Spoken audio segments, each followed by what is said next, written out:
Hello. Oh, hello. Yeah, you're bang on time. I was just rushing to get home. I was in town, and after last time's town recording fiasco, I thought it was worth rushing for. So here we go. Just gonna grab my coffee. Yeah, that's important. I got mine this much, but in a huge, ungainly cup. So that's important. Yeah. So, Fabienne, look at this.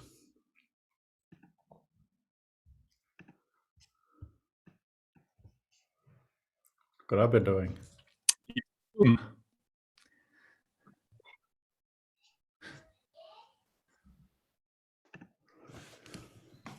I wrote a piece that I sent out. Did you see? What? Did you see it in VR already? Oh, sorry, that was really scratchy. Please come again. Did you see it in VR already? No. I'm going to install the plugin and maybe try to go via Spoke. But I wrote this piece a few days ago with lots of little typos in it, sent to you guys, and today I sent another version. And at the end of it, I say it should be this, that, and the other. It's like, okay, maybe I should see what this, that, and the other would feel like. So there.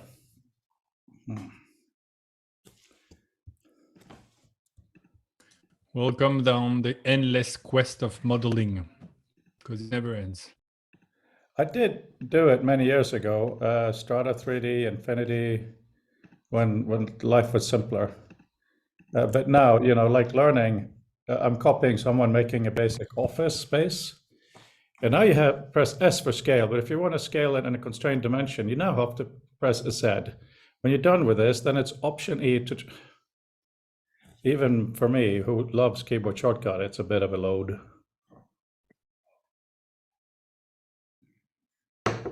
So that's that. How's everyone else?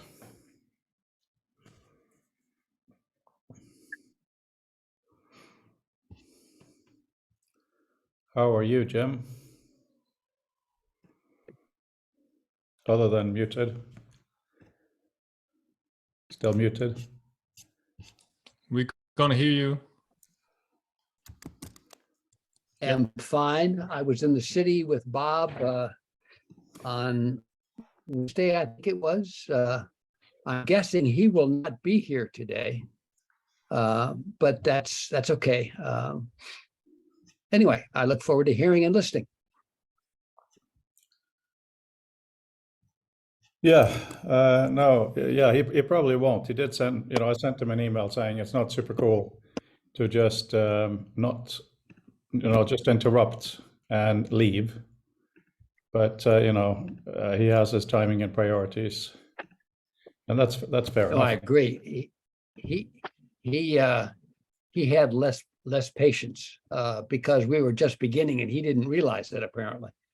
Yeah, no, that's the other fine. thing. I will be reviewing this document that I just saw as we talk. So. You printed it out. I print most things out. That's cool. That's totally cool.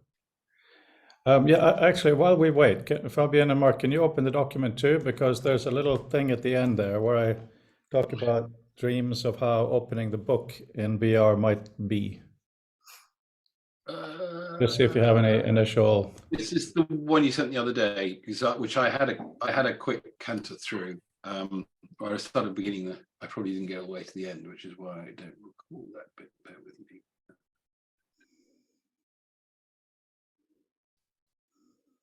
Is this a clarification on what VR should be? Is this the one you sent? Or what? Yeah, it's version 2 of that document. Oh, okay. I've got one you sent on the 8th. Was there one since?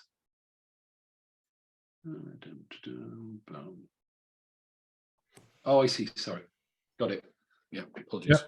So it makes sense to me, and especially going behind to have the model of the room itself to modify it is pretty nice, because again, you're not like stuck in a room, but you have some agency in it. That does make sense. Cool. Yeah, cool. I'm hoping there are. Oh, James, you're about to say something. I simply wanted to say, especially to Fabian, that for a long while, I've been trying to conceptualize information spaces in a non-VR world. So part of my excitement is the possibility of creating information spaces within a within a 3D VR world.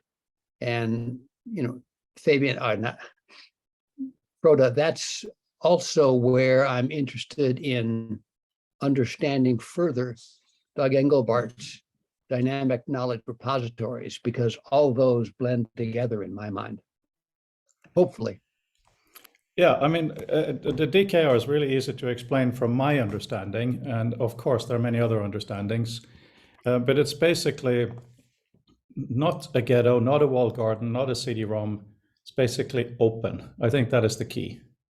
And it's open with rich stuff. So you have high resolution addressability opportunity, rich sharing, all that stuff. So I think at this point in the web, Fabian and Brandl are very hot on using the web as the dynamic knowledge repository kind of store, at least partly, because the other half of the DKR, of course, is the OHS, the Open Hyperdocument System. And, those are the tools we're trying to build on top of this stuff. I think it goes really, really beautifully well. But, the problem with defining dreams in VR is that we have people like Fabian, who is an engineer and a genius, but whether he is a designer or not is not for me to say. Honestly, what I mean is he doesn't consider himself a designer, right? So different people. Well, whether he is or not, yeah, you can say that. It's not. It sure isn't ugly what he's done, absolutely, but his own focus is on the engineering and how things work. That's what I mean. So it's like we need different mindsets. Whether one, I mean, my background is advertising. You have a copywriter and art director. Very often, the copywriter will comment on the visual and vice versa. That's fine. But it's about who, in a way, takes ownership of different aspects of it. And it's pretty damn hard. And that's why it's so, to me, amazing to have this community where we have the dialogue to do just that. So to clarify also on the design aspect, let's say, or user experience, and how to make things both easy to use or like an easy entry point and beautiful. I think it's definitely important, but I don't do it because I want to make a thing that works first. And usually I'm interested in things that haven't been done before.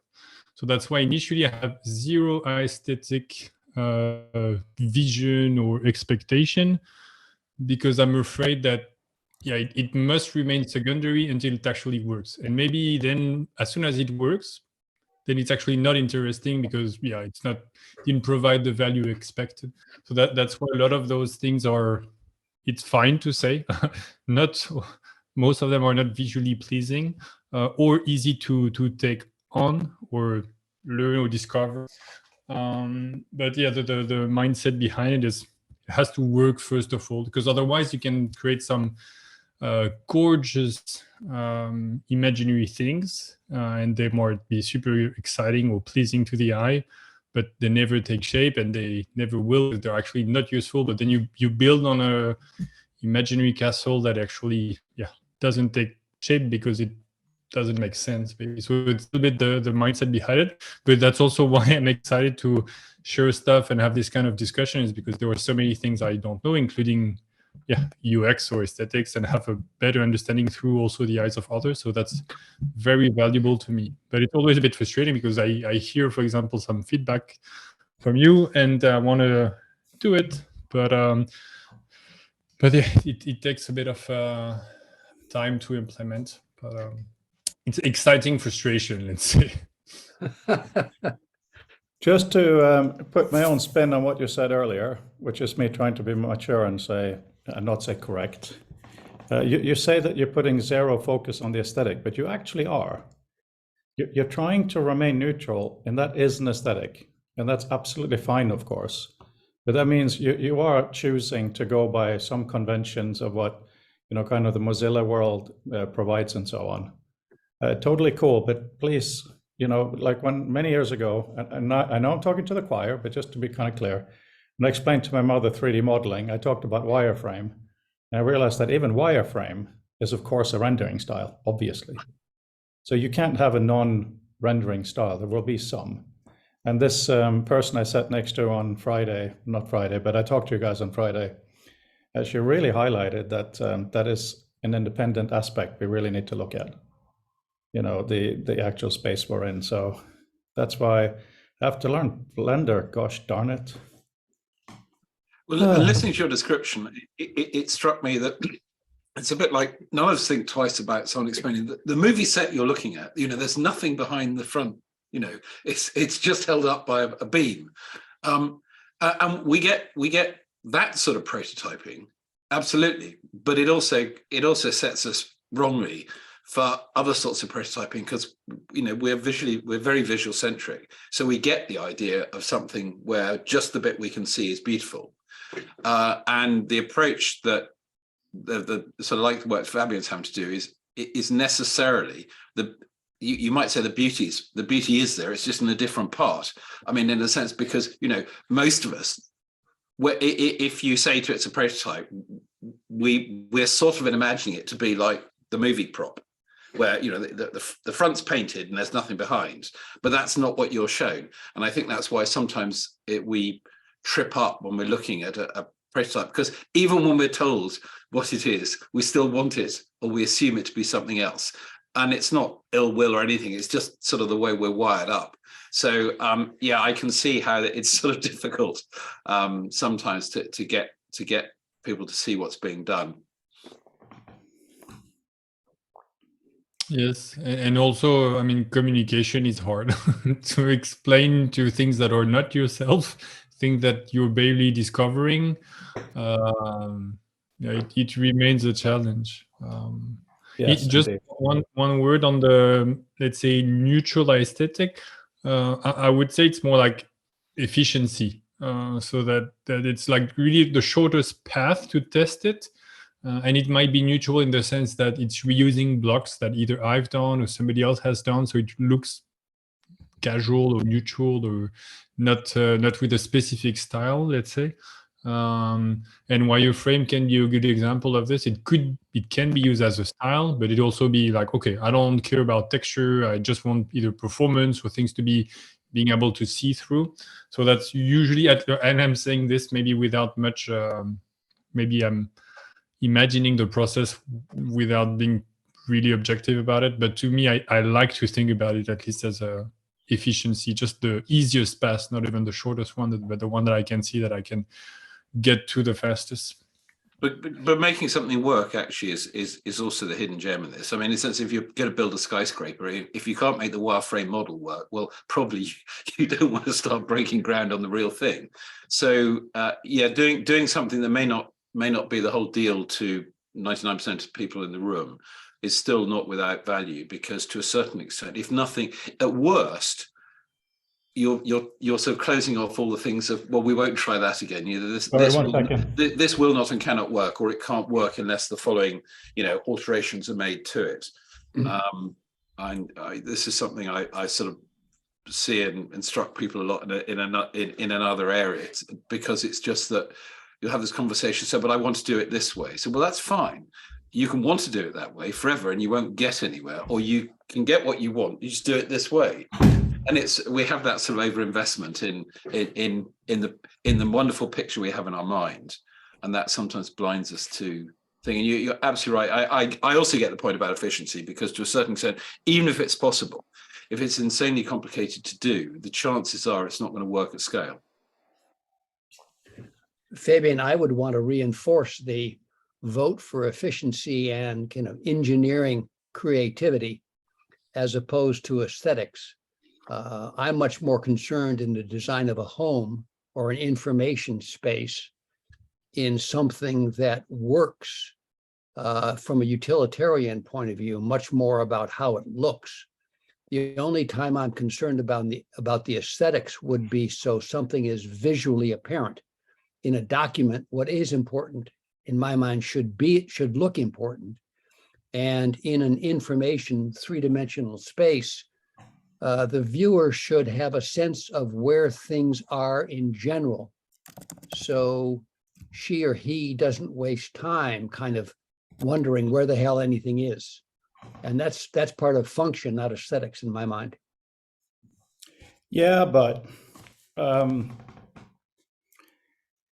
it does have a cost. It does have an information, and some people are highly tuned to visual cues. I am. I would not be in computers if there was only Windows. I just couldn't stand those early machines. So, I am kind of extreme. I accept that. But still, when you walk into a bank, you expect it to look very differently from a tea room, etc. So a normal environment, the way it is, there are some you feel a bit intimidated by, others you relax. There are some where you want it to feel solid. These are really, really important attributes. And that will absolutely matter in VR. Not that I think that you guys would disagree with that. I'm just saying that I don't think that aesthetics is just a kind of a skin, as is a term in computer things. Hi, Brandel. We're fighting over aesthetics. Not really. We're just having a brief chat about it. So I totally understand Fabien's perspective of using whatever's available so he can prototype, no question. I just think that at a certain point, we also need to check out what these different visual impulses do to us in these rooms. Do they provide trust? Does it seem flimsy? Is it solid? All of that good stuff. I also think sheer quality of what it is that the room has at a given time is an immensely important thing. One of the things that I think, I can't remember if he says it or if it's just something I thought when he talked about it. So there's a guy who made a program called Second Life, a phenomenal thinker on the subject as well as a phenomenal implementer. And he has a really neat diatribe when he talked to the University of Washington Reality Lab, and he talked about the fact that we do school, all of our school, especially at the elementary level, in the same room with the same appearance at all times, and that's a uniquely bad thing to do if you're trying to remember anything, is to have landmarks being identical for completely disparate sort of subject material. And that got me to thinking, like, even just changing the color subtly of the lights in a room for different subjects would probably give us some help. So even aspects, simply changing sort of high level attributes of the appearance of a space as we occupy it for different reasons, I think would be phenomenally useful. And it goes a little bit also to Mark. At some point, you asked why I use a certain background in one of the experience, and I don't know if you noticed, but let's say whenever I see a major change, if I, let's say, keep the same project, Sure. the functioning are about the same, but they're all becoming either removed or introduce something, let's say, important, then I'm going to change the let's say background, something I don't really interact with, so that I feel it's another place. It's close enough so I know it's there, but it's still different enough that I can like build another memory basically around it. So yeah, no, I get it. And in the context of the sort of conversation we were just having before Brandon came in about this point about, the sort of the beautiful final aesthetic, like just putting something up there. In other words, the background is not there as effectively to give aesthetics. It's there because it gives you an anchorage, and I totally get it. It's not just that though. There is this story, can't remember if it's also in Annie's book, about pink, a very specific shade of pink, which was found to really lower people's stress levels. And it worked in hospitals to an extent. And then it was just such a success. They also did it in locker room for sports teams.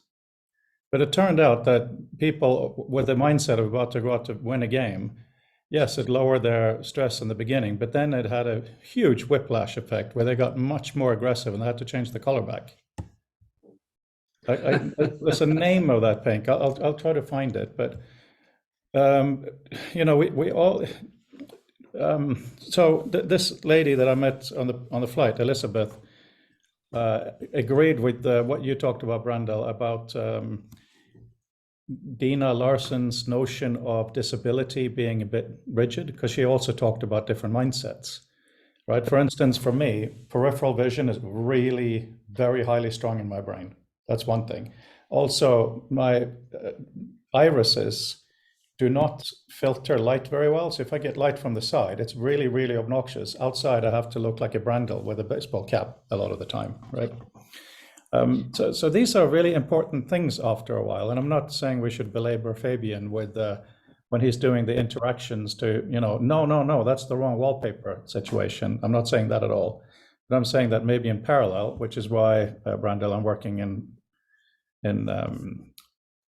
what's that called? Blender today, just trying to do the basics. That's all. We have to do different things. Hi, Peter. What in the world are you wearing? Are you going to Florida? I'm just enjoying the last little traces of summer before we get fully into fall. Very good.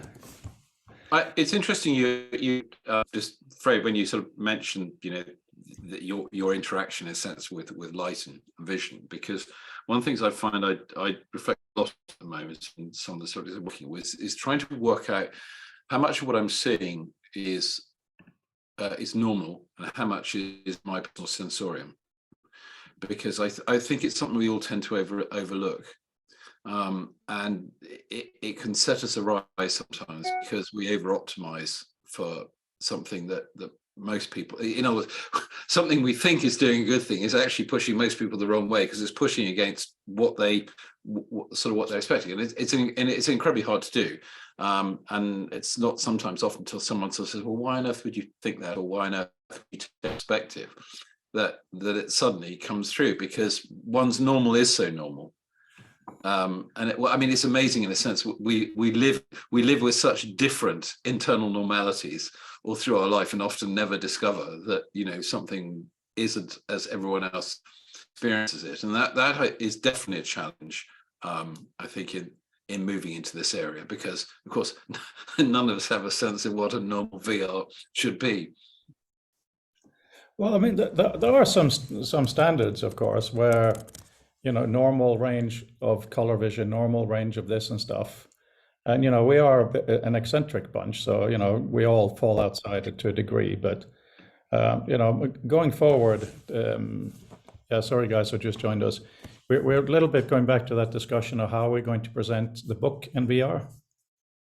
And, I definitely think we should have different focuses, different people, whatever they want, like interaction versus the visual quality. But I do have to ask, how onerous will it be to create a system whereby it is actually a PDF and it is actually visual meta? We don't have any JSON or anything else. Is that something that is a really big thing to build? Because obviously if we can build that, we should make that available to anybody else who wants it, and we can start experimenting. My sense is that to make a PDF, it should be possible. Would you expect to build that PDF in Author, or where are you planning to make it? I'm planning to build it in Author so that we own the whole process. But obviously, this needs to be a process that's free to anyone to do the same thing. And just like the first Future of Text book was done in Illustrator, it should be entirely possible to replicate it. But if we own the process, we can change the process as we learn. Yeah. So the document I sent you guys a short while ago has a list of known elements, which is what I thought of, but maybe you guys think of other stuff. We need to decide how it should be handled. Yeah, well, so we've established that we can load aspects of those author documents in so far as we've pulled the glossary and stuff like that. The RTFD, we did a little bit of work into. But it's a pretty simple format, so if it's necessary to parse, then we should be able to do that. There are also, as Fabian's kind of pulled out, JavaScript parsers for PDF. So if you're thinking about something being PDF, but also being able to be kind of fodder for virtual reality, then that might be a reasonable way to go. Obviously, we've got everything that we we've already built for being able to parse the JSON-based things. But yeah, we can sort of do a bake-off. I mean, even just one person can do a bake-off of what's easier to consume from the RTFD versus the PDF output. PDF can be terrible, but it mustn't. It's not that it must be. So yeah, we can see which one is which. But another thing is just like, what do we want that to look like? What if anything should it present like in virtual reality? So I'm really yeah. sorry. Go ahead. No, I was going to say that's the big question. And you know what I wrote today was kind of an opening to ask that question for you guys, because I can imagine the document is in front of you, 2-page spread, just like on a laptop. That's the initial view. However, and this is something we discussed a few times. If there are kind of snap to points in your defined room, you know, let's say there's a snap to point for images, graphs, mural, pictures, heading, timeline, all of that stuff. That should just populate the space. Because to open up a knowledge object and manually every time have to do this, it's probably not very useful. Yeah, You should be able to. Absolutely. I mean, everybody that I'm aware of is working on concepts like image anchors. It's a central question, one of the most, ironically, persistent in the context of immersive web is things like, how do you tie things to objects and make sure that spaces are persistently registered within WebXR sessions? And you know, one of the questions is, if it's a web VR session, why would we persist those anchors? And it's like, well, for convenience. But then, what is the session allowed to know about? So it's top of mind for everybody working on the specifications. It's really nice to hear the reality behind these things. And that's for the World Wide Web Consortium, by the way, like the people who are building the specification and hopefully, presumably, the implementation of WebXR. Yeah, amazing. One thing I think I'm coming to a better understanding of, and again, people correct me if I'm wrong, but I mean, in sort of 3D at whatever scale, broadly images or image artwork is used to fill spaces. So, and the more complex you want your thing to be, or the nicer you want it to look, the more complicated all these little bits of image are. But then when I map this up against, if I take a large single image that has a purpose, like, you know, Bob's mural, that's slightly different. But at that point, it's just basically a flat object, and that's not something of itself that you can easily interact with. So in other words, it's just another bit of fill without a fair degree of shim around it. Is that fair?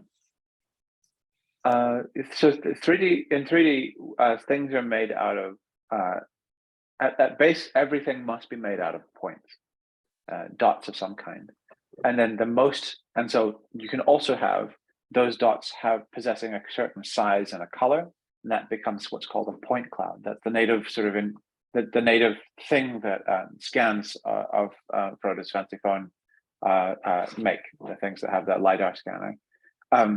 What's more frequent and de rigueur in the game engine world is to connect those points by edges into triangles, and then have the volume, the surface interior of that triangle be filled with an image texture, as you say.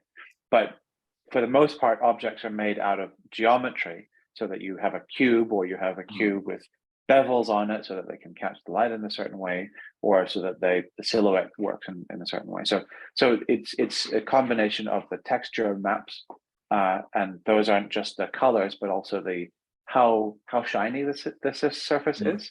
It's called the roughness map and the metalness map. Most things in practice are either fully metal or fully not, but there are sort of shades in between as the surfaces transition to a rusty object. And so, yeah, that is what 3D is made out of. That's in a real-time context. There are much more complicated things that people use for things like real-time volumetrics, but that's not the purview of virtual reality for the foreseeable future. But the thing I'm thinking on is sort of how that, where we get from there to something that effectively is a bit of a virtual bit of paper. Doesn't really matter at this stage what's on it, and because what I'm sensing is some of our 2D learned understanding of things isn't necessarily helpful for how what we want to do in sort of 3D, because what we tend to assume is my piece of paper is now anchored, this distance away from me. And in a sense, it's just like a piece of paper, so I can do the things that I can do with a piece of paper. Well, probably not necessarily, because it's dependent on how that image is actually placed into the environment.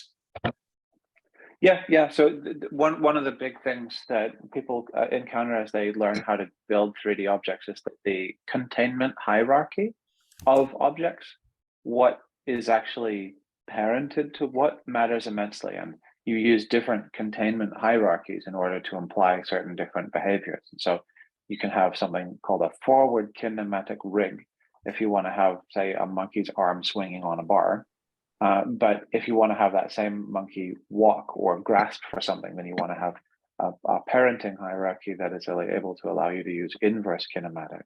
And so what moves with what, and then what sort of what order of precedence is something that is sort of strictly maintained in programming, and also simultaneously may require modifications depending on the function sort of at the time. So to boil it down and trivialize it slightly. So in other words, just putting a piece of paper, as it were, in 3D space is not an unopinionated thing to do. Yeah, if you want to add it to the wall rather than merely putting it next to it, then those are distinct and meaningful things. Sorry, Fabian, you got an addition?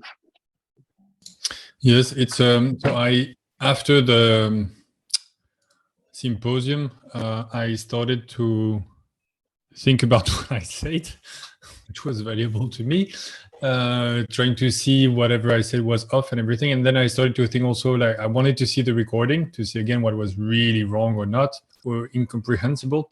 But then it sparked some idea, including with the conversations and questions after. And one of them was like, it's completely useless of me to say everything is an interface. I tried to give a couple of, let's say, heuristics of rules to say why it's actually, not just why it's interesting, but then what can you do with that?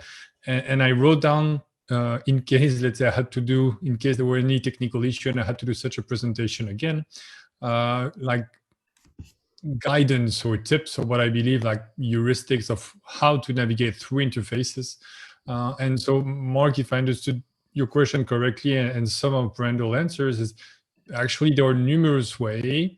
Even if you take like a single stack and you display content in it, let's say text, you can do this, let's say, at the shader level, where a pixel is a pixel. You can do it at the 3D model level. You can do it with a like HTML description, and they're exactly the same thing.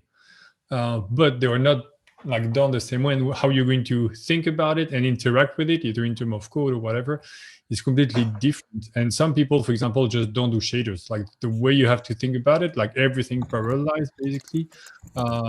People are just used to it. Like you need to wrap your head around it. And it's usually counterintuitive, let's say.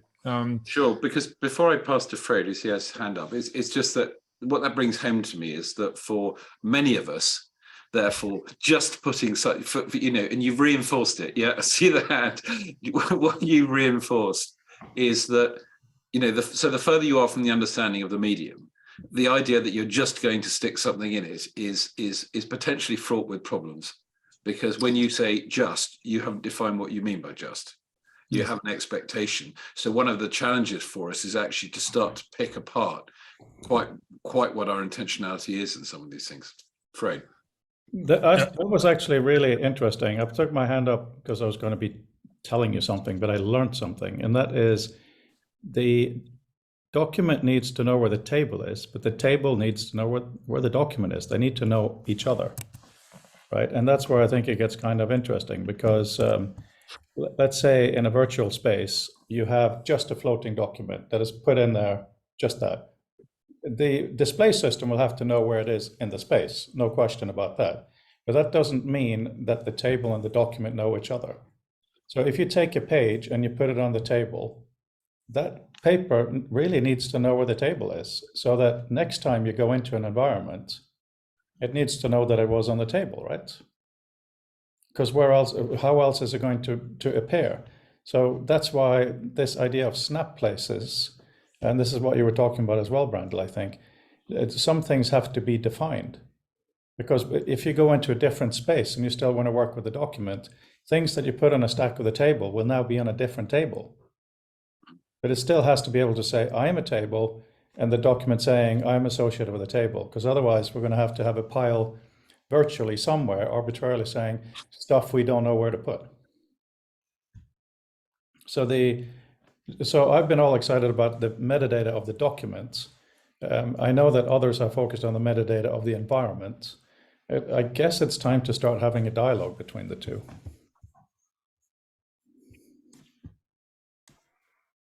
That's your cue, Fabian. Yeah, it's overall, I think anytime we can have a deeper understanding, it's of course very valuable. But if whenever we go too deep down the stack and being, for example, learning about shaders rather than drag and dropping a PDF in hubs or doing a little bit of HTML-like things in whatever environment, it can really long time to get back, let's say, to the higher level where we're initially trying to do something interesting. So I think it's intellectually extremely exciting, but it's not necessarily that productive. I think it's safer to be, let's say, economical about it or parsimonious, that you only go down when you truly have to, not because you're curious about it. Because otherwise, like, yeah, if you start to learn everything about Blender or everything about shading, or everything about, again, fascinating intellectual journey, but at some point you need to go back to like, what was the goal initially? And that goes a little bit back to for when you ask like, oh, if we have a PDF display or interaction in VR, is one port specifically to be difficult or expensive to build? So until there is like and it's a shortcut, but let's say if you take Adobe Acrobat, because that's what everybody knows, you have like a list of buttons on top. And without that list of buttons and understanding what each button does, then maybe, yeah, there are 9 super easy buttons. We just have the scroll bar and you just go up and down the document. And it's trivial. And one button is like magical AI interface that writes your next document. And then it's a completely different story in terms of effort to put in. So without even going too deep in terms of implementation, it's like, what are the fundamental features that, besides just browsing through the page, let's say, if we can assume that's one way, what would be the features that make it like completely necessary features, basically? And then it's possible to say, yeah, somebody could do it in a day, in a week, in a month. But otherwise, without such, I cannot answer this kind of question without this. Yes, and if we had a bit of funding to do a really neat future of text book in VR, wouldn't be that hard if we were making an app out of the book, right? With cool this and cool that and so on. Obviously, that's not what we're trying to do. We're trying to do a initial VR view using web technologies, but we're doing it in a way that if someone else, the developer, wants to use this as a test document, they can also open it up in a useful way. So I'm not saying we should define the whole world because, quote unquote, who are we to do that? But I think we need to define a few views that we feel are worthwhile. And then we have to define what the environment needs to be able to say about itself in order to accommodate those views. I think that is only as far down the rabbit hole as I'm looking. And, there's a carrot for us to come back up anytime. Yeah, Mark? Yeah, well, almost you slightly encapsulated what I was going to say. I mean, listening to Fabian's point, I mean, the thing that I'm grasping for is the sort of the interface where it's a sort of, well, get on this ride, you need to understand this much. So, these days to own a car, well, you don't even know how to drive a stick shift anymore. But, to a certain extent, there's a certain amount of stuff you need to know. Don't park on a hill without the handbrake on. And I fully take on board Fabian's point about, there's a degree of, intellectual fun to be had delving into the depths. But I don't think that's totally the point. I still think the environment places some unobvious constraints on people trying to produce stuff for use in it, who are not themselves producing the environment. And that's what I'm studying. Anyway, just trying to elucidate that. That's the angle of the thing I'm trying to chip away at, because no one's going to make the whole thing soup to nuts, or not except in small cases. So it's figuring out what we need to begin to know to effectively interact or produce stuff today that we may normally work in 2D, but we have an understanding that we will wish it to be useful in 3D. So what extra thinking do we have to put into the structure? Because I think it's going to be a little more than just the machine will take care of it all for us. Peter. Yeah, I was thinking maybe we could have a tree map visualization of the book's content, and maybe some sort of a visualization of the linkages between the individual pieces. Could just be in terms of overlap of most commonly used key terms, something along those lines.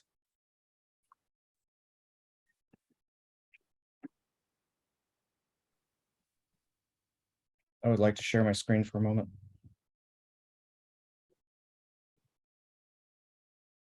If I may. Go ahead. Hi, everyone. Howdy. This won't take long. I missed the context of everything else being discussed, but this little bit might be of use. Wow, I have so many windows open. Wow. It is the way of things.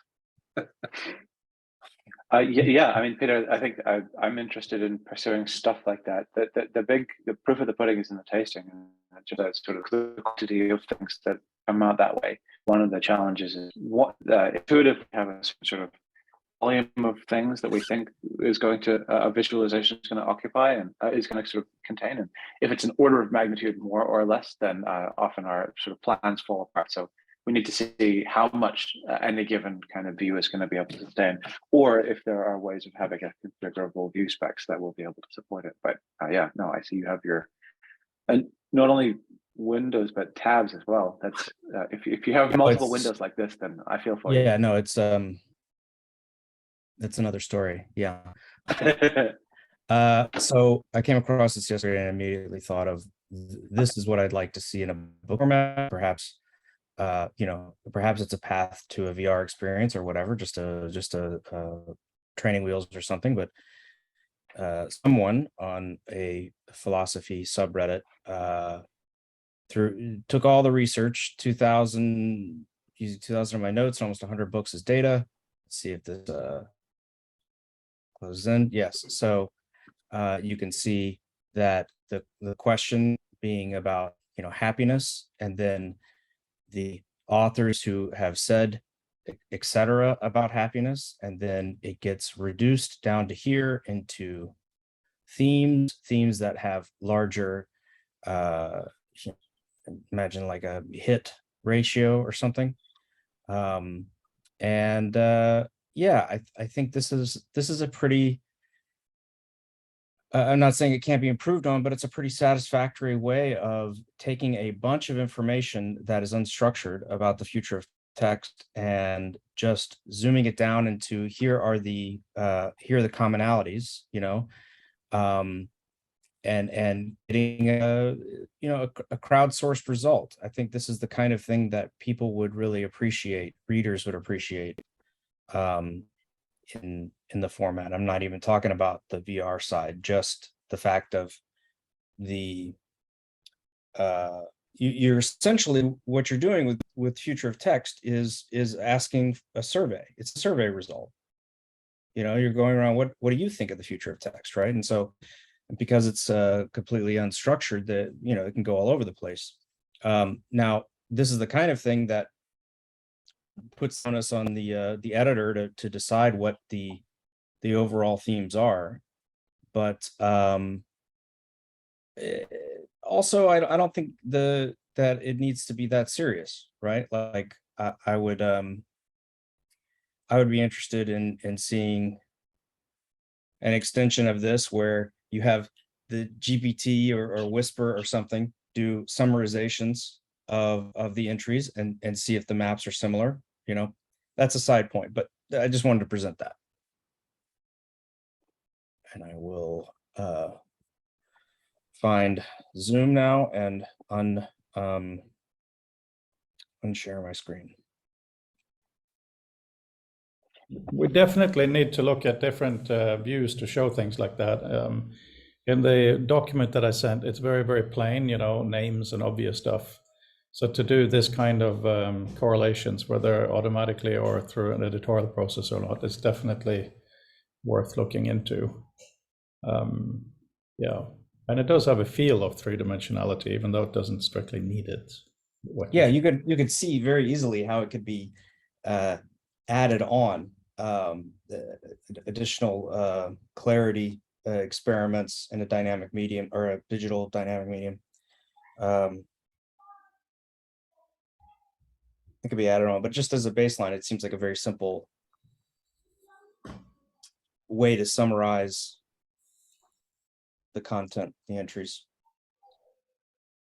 Yeah, and I think it should actually even go on the website. Go ahead.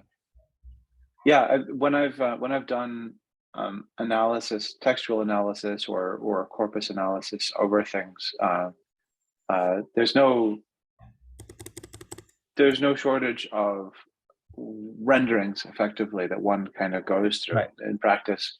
The issue is just that the path to being able to generate a given rendering needs to be either kind of stored and retained, or it's lost to the ages of the code as it changes. But yeah, I think that's a good one. And if you have the ability to kind of create a, you know, if you grab the word2vec a value of all of those keywords, then you'd be able to kind of establish a semantic distance between those scholars, and then sort of see if you can reconcile the difference between them, or linearize them along something to try to find, you know, Right. Principal axes along which philosophy has traveled through time. And I think yeah, go ahead. Sorry. So yeah, I think it's, but and then there are sort of less relevant ones, like the number of times that, like the frequency of E's, like the character E in people's type, which, you know, some people do anyway, and there are notable books that don't have any. I don't know if they're philosophy treatises, but so we can generate a number of those. It's just a matter of figuring out what is an expressive environment that allows people to navigate between those, that isn't sort of them just being responsible for building the damn thing in the first place. Because exactly, yeah, and it wouldn't my experience of data is fluid, but it's hard for me to figure out what I give you to retain that fluidity. And I think the important point is to, at least early on, is to not make the goal of, you know, summarization of what a person wrote, like thinking of it strictly as just a wayfinding tool for the uninitiated, curious first-time reader, you know. So in that way, it helps narrow down what would be valuable to them. What are the broad swaths of sentiment? You know, the major points. I think text will X. I think it is VR. Whatever. Versus the novelty search, perhaps areas. You know, the ideas. This person had a totally unique idea that was not represented anywhere else. You know, that might be useful. So compression. What are the things that are in common? Almost like a sociological versus anthropological approach. Yeah, absolutely worth looking at. What we're kind of focused on now, though, is more the VR side of it, just so we have something to kind of dream towards, even if we don't build much. I mean, I hope we can. So the process, Alan, that I went through recently was, you know, really trying to use my imagination. And we had a conversation here in the group where we talked about, in a way, you could imagine VR as being closing your eyes and then having things floating in, you know, when your eyes closed, so to speak. But that becomes really, really tricky because we're used to things being in certain places in the world, like floor, below, and all of that stuff. So that's why also Bob Horn, when he was here last time, he did the I'm not interested, and then Peter did the whole thing. I don't want to get the motion sickness issue. So that really helped focuses on what we're talking about is essentially sit down VR when it comes to our work, right? At some point, yes, it'd be great to build a cathedral, so to speak. But in the beginning, you sit down and just like Fabian said at the symposium, you have a desk, you have things on the wall. How do we just show the elements we have in a useful way? Yes. Sorry. Emily's home and she wondered what my drink was. Sorry, everyone.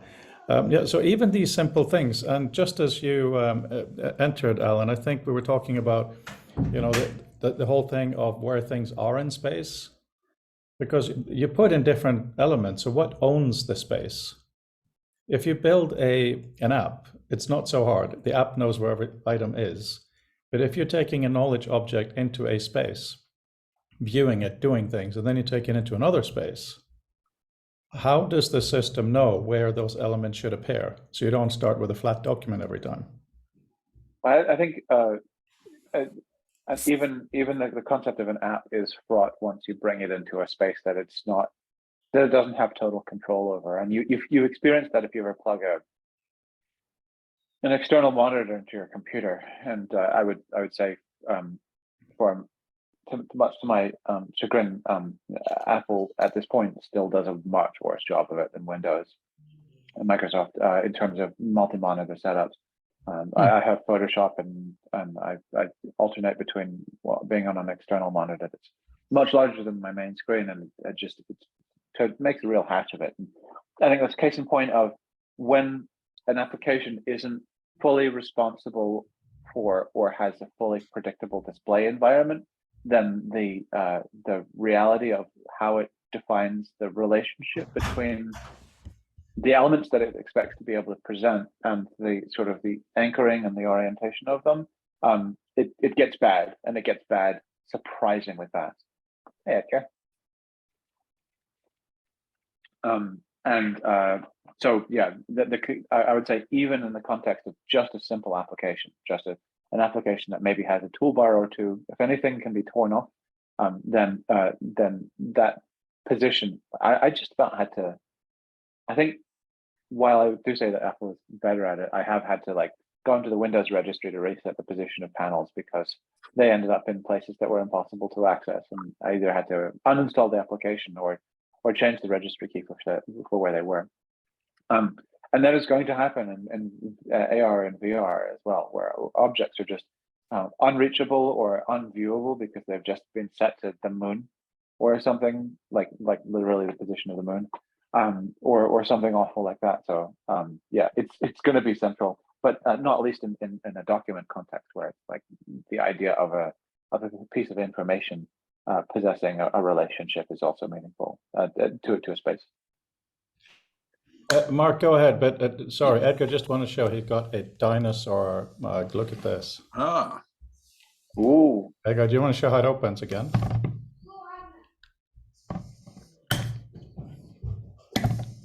Whoa. He's doing so incredibly well with his homework. Okay, sorry. Thank you, Mark. Don't That get is Apple cool and with it. scary. Okay. If you put something on it and then press the button and see what happens. Terrible idea. Wait, say that again, please. Don't put something on the lead and push the button and see what happens, because it might be catastrophic. See, now I press here and then they cannot hear me.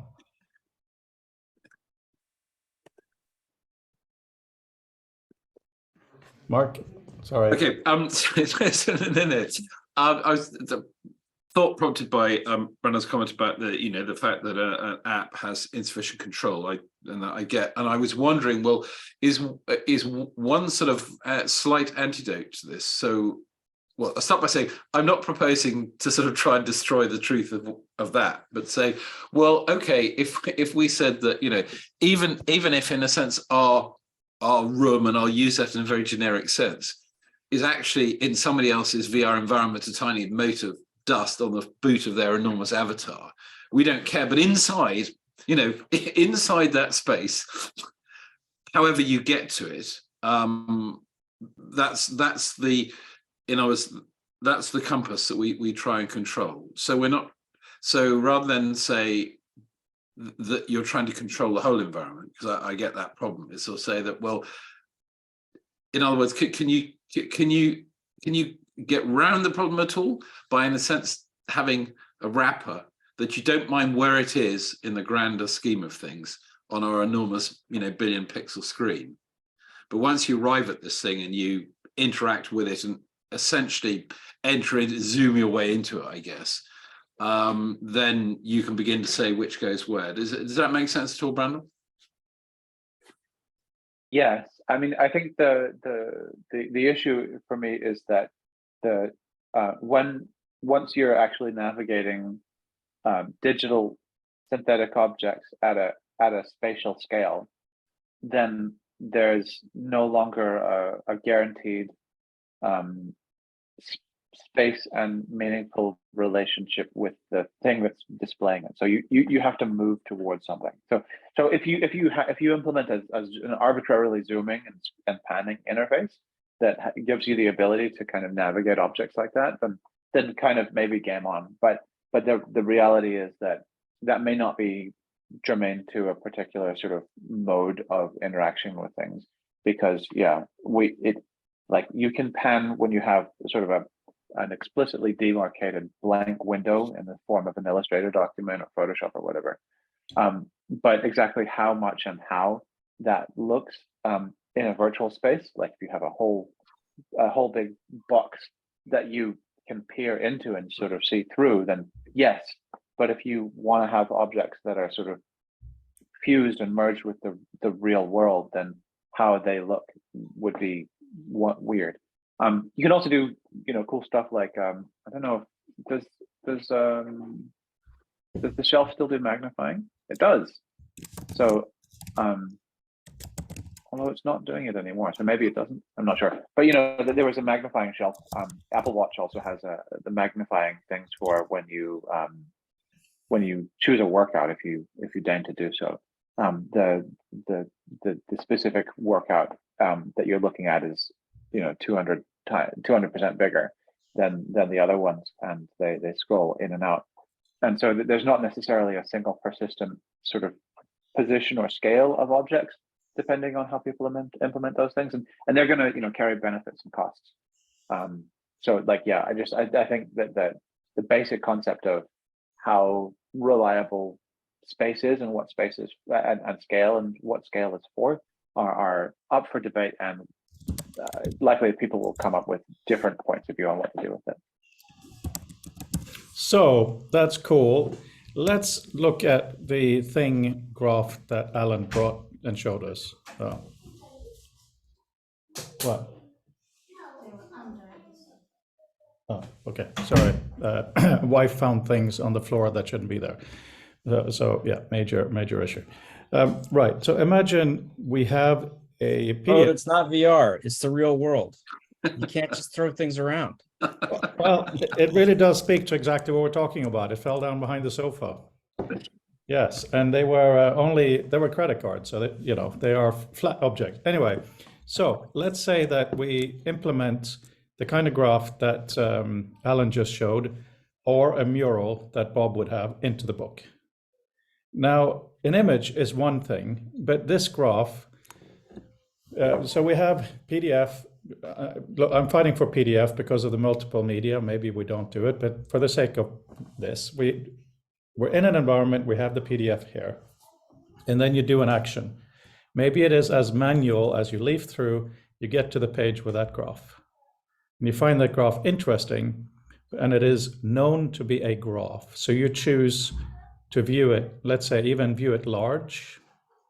So now there's a couple of things that I think is really interesting. Number one, maybe you want to have it off to the side while you look at the rest of the book.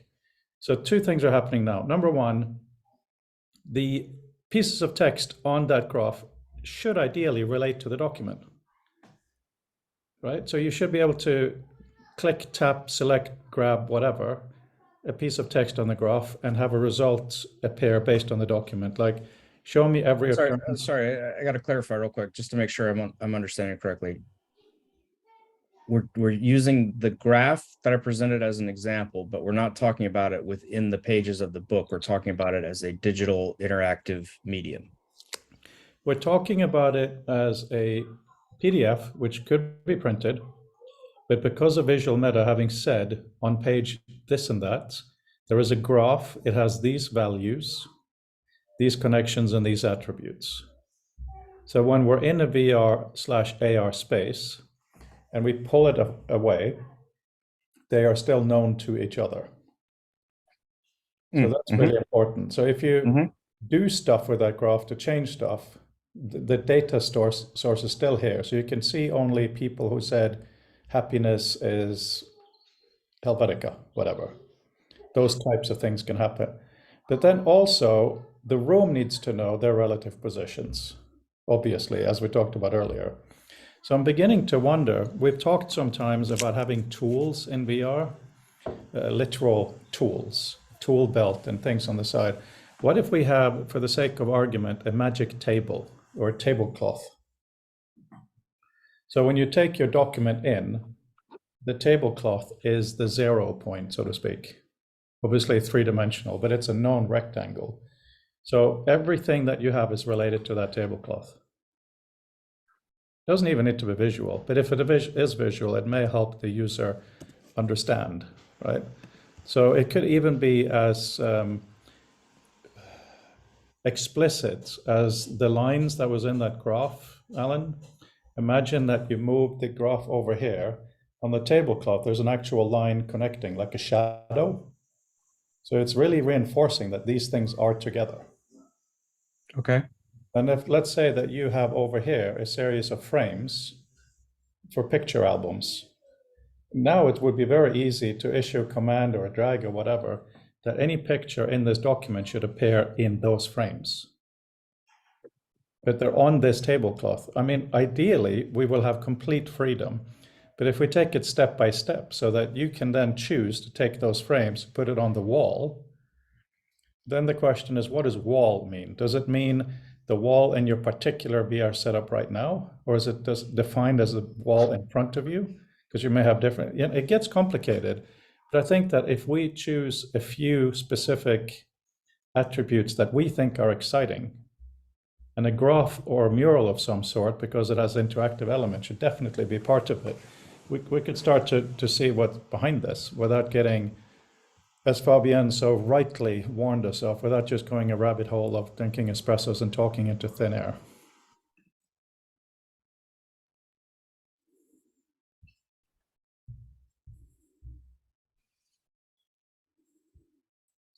Because the thing is, what I'm learning here, talking to you guys, is I feel like I'm working for Apple's marketing department, Brandel. Because on one side, we really want to augment people. But at the same time, if people don't understand this, it's not going to work. So that's why I was so excited when Fabienne talked about we used to work in a three-dimensional environment, we'd have the whole desk at least. It's such a phenomenally clear example. That could be like the Apple initial, you think it's a headset? No, it's not a headset, it's a desk. Right? And then version 2, my God, we have walls. Not necessarily in that sense, but you expand the concept away from, you work on this knowledge thing, and then you go further and further out, because so many things come with it.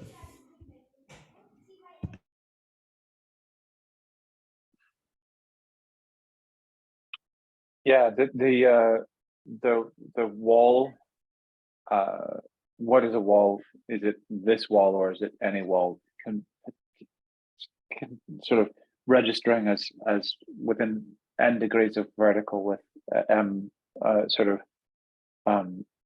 levels of sort of square meters of space. That is something that people are sort of playing with and considering in terms of how to make sure they can create augmented reality games in Unity. And I believe ARKit has similar sort of constraint-based systems, so that you can define surfaces and then sort of say that you want to make sure that you have a horizontal surface of at least this size. You remember the original Apple demo of AR?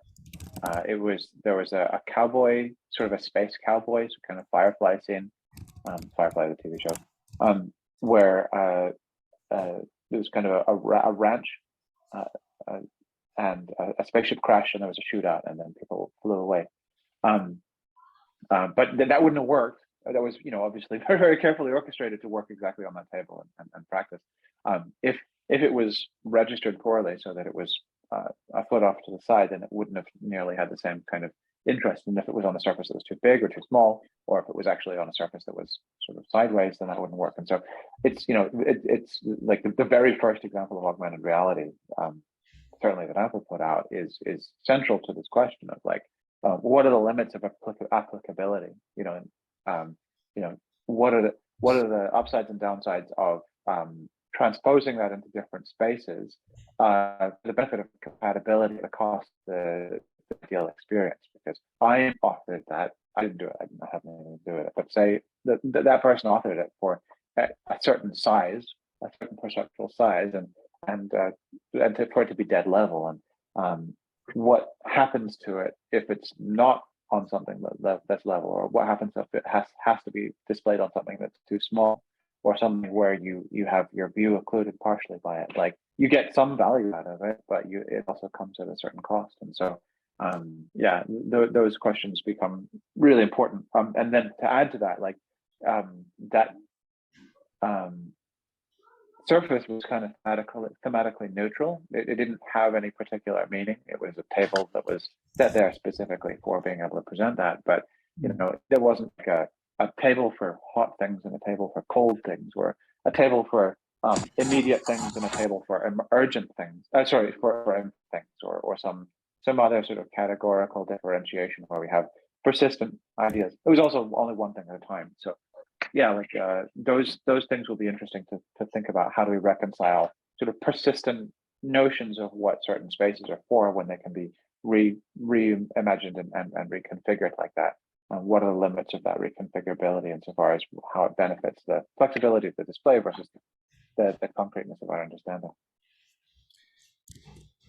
Yeah, I'm just, so annoying. I was looking for a demo for a game that relates so much to this.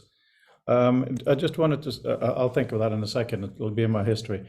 However, one thing I do know, quote unquote, guessing really strongly, is that based on every Apple product over the last forever, Apple will constrain how the users can use it. And that's a good constraint, so that users don't have too many degrees of freedom to get confused. Remember, the first Apple iPhone didn't even have copy and paste, right? Too many mouse buttons. Yeah, that too. So obviously, for the record, Brandel tells me nothing of what he knows. So when I say I know, I'm just being very opinionated. And what I mean is that I think the Fabienne point is really, really strong. We cannot define the whole world. No one's going to listen anyway. But if we really make it clear, these are the key interactions that we as a group absolutely want the reader to have when reading our book, then our job is actually to make other things not possible as well. Do you remember in one version of macOS, if you clicked at the top of the screen on the right where you have all these cute little things, you could actually move them around without Command Shift or any kind of a special key? It meant that things that should be hard were easy, and it made a mess of things. Right, so I just thought that was, but the game, I will think of it in a second, but before I hand over, Fabienne, is the idea is it's a space game, and you have lots of spaceships, and they're flying about and doing all kinds of cool, EVE Online, that's it, right?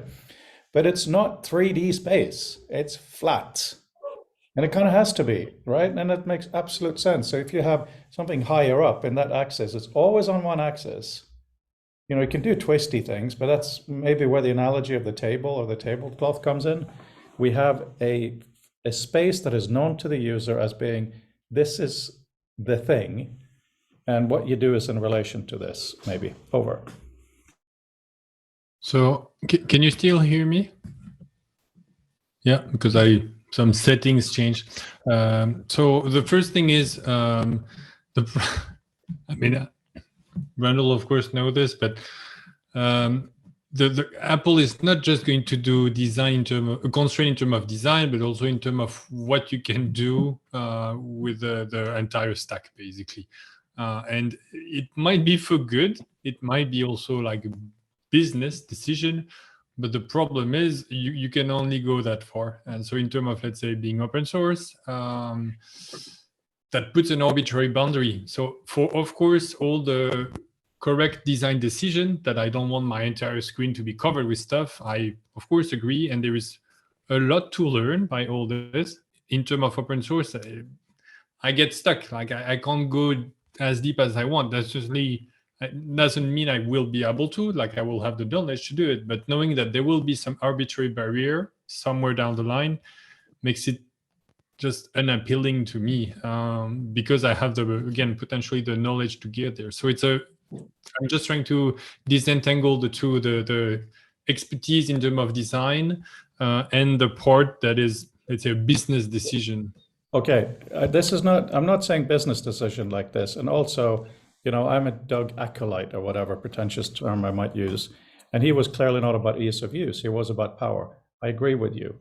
But obviously, we were talking about with some training. But if, like being a fighter pilot, if you have 20 hours of training and you still can't move the joystick, there's something wrong with the joystick, is what I mean.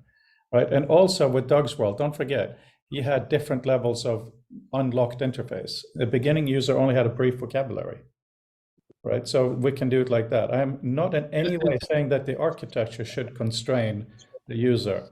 Absolutely not. I'm saying the package, there's like, here's a simple thing. It can be extended like this, extended like that. I think you and I completely agree on that. And it was a very basic example, but I hope you noticed, let's say, from the version I showed before and at the symposium and the version I guess I showed last week or so, like I removed maybe 80% of stuff. It's still a clutter. It's still not necessarily intuitive, but that was indeed the same, that process. Again, a step, but to the bigger point in terms of bringing content, being either the book in terms of PDF or not. So I won't share my screen, but I'll share a link to an issue on my little project. And in particular, the last part of the issue. So issues are either bugs or things or ideas or things that is not code but relates to it.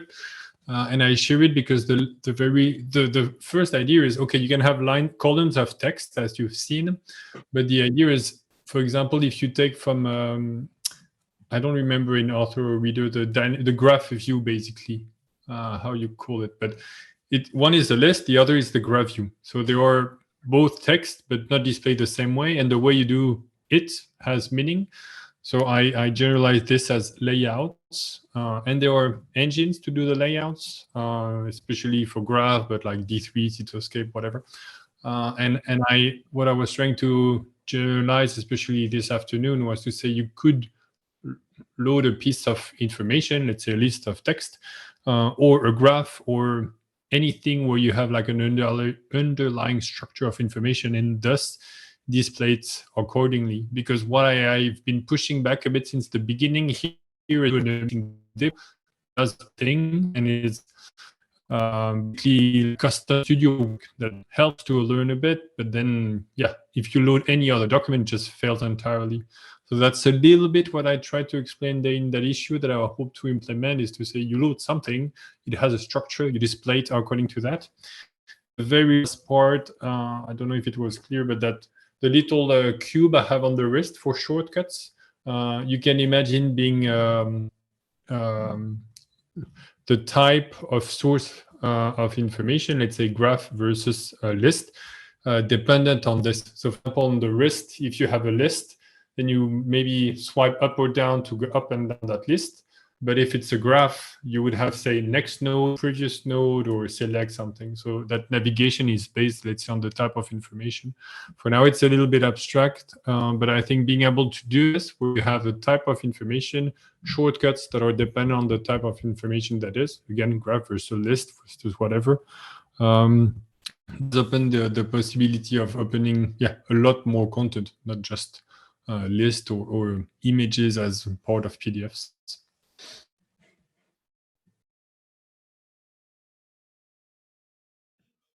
Yes. And unless someone has something specific there, Alan?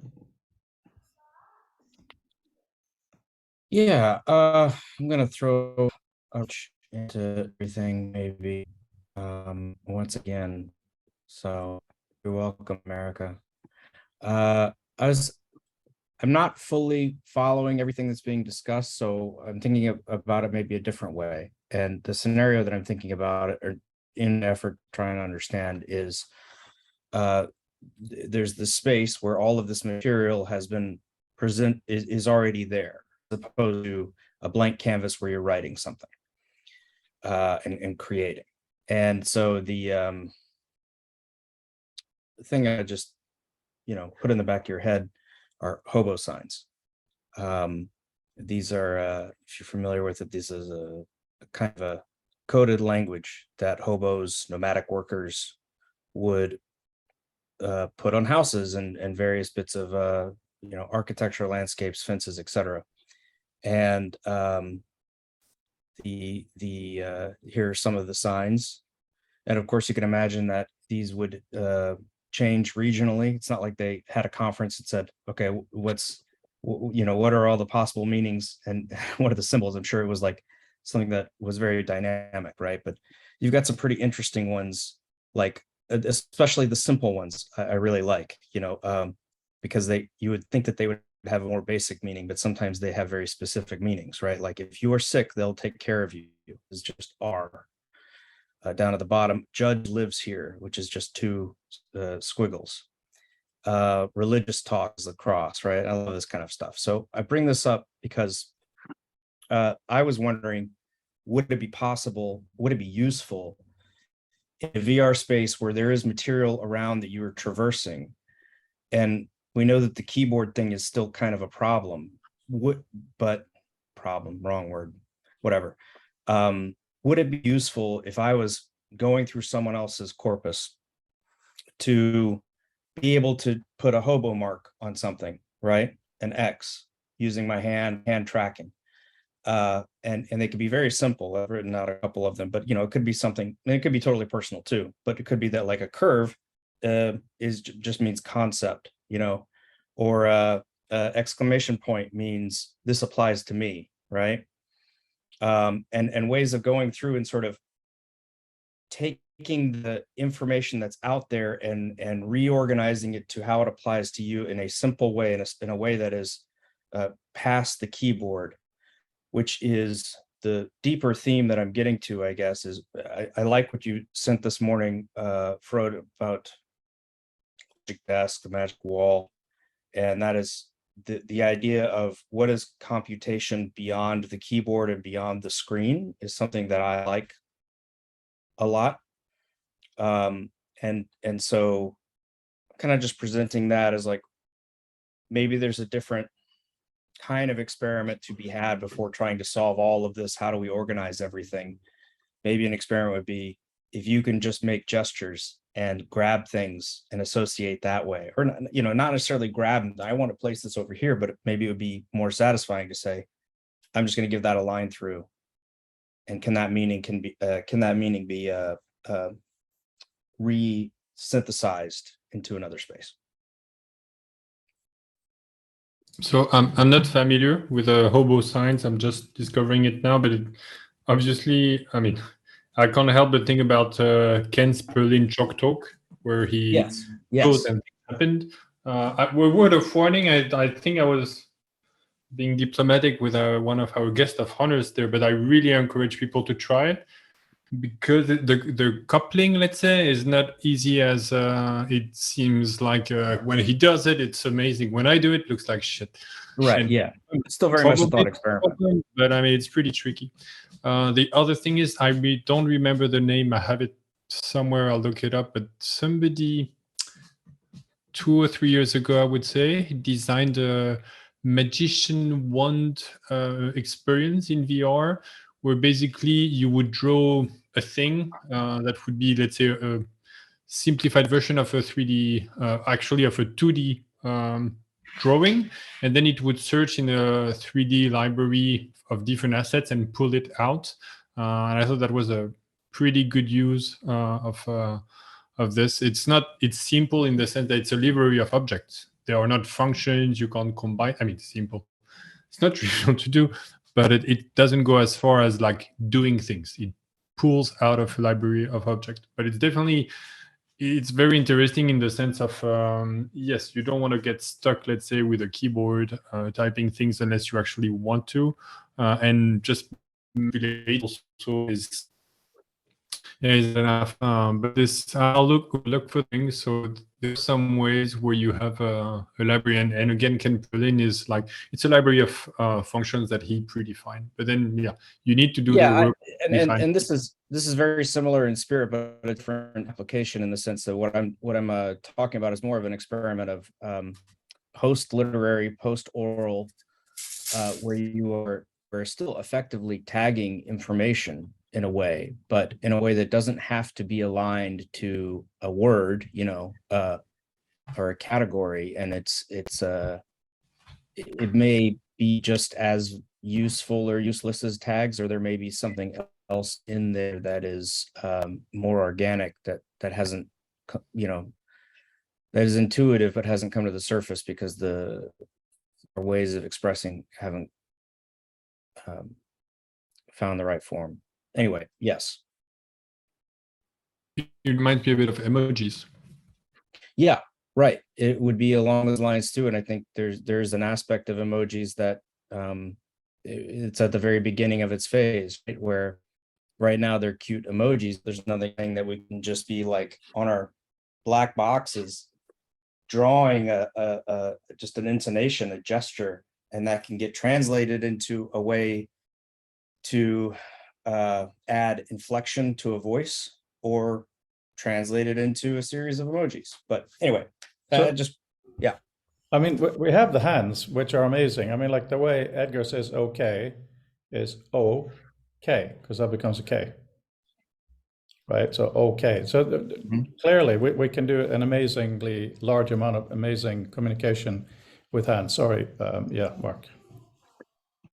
Yeah, I was just thinking as you were saying that, where one would make this application, because I was thinking back to Brandel's point about that, of course, well, if you don't in a sense own the space, because in my mind's eye, my answer to my own question was, well, obviously you tagged the thing in front of you.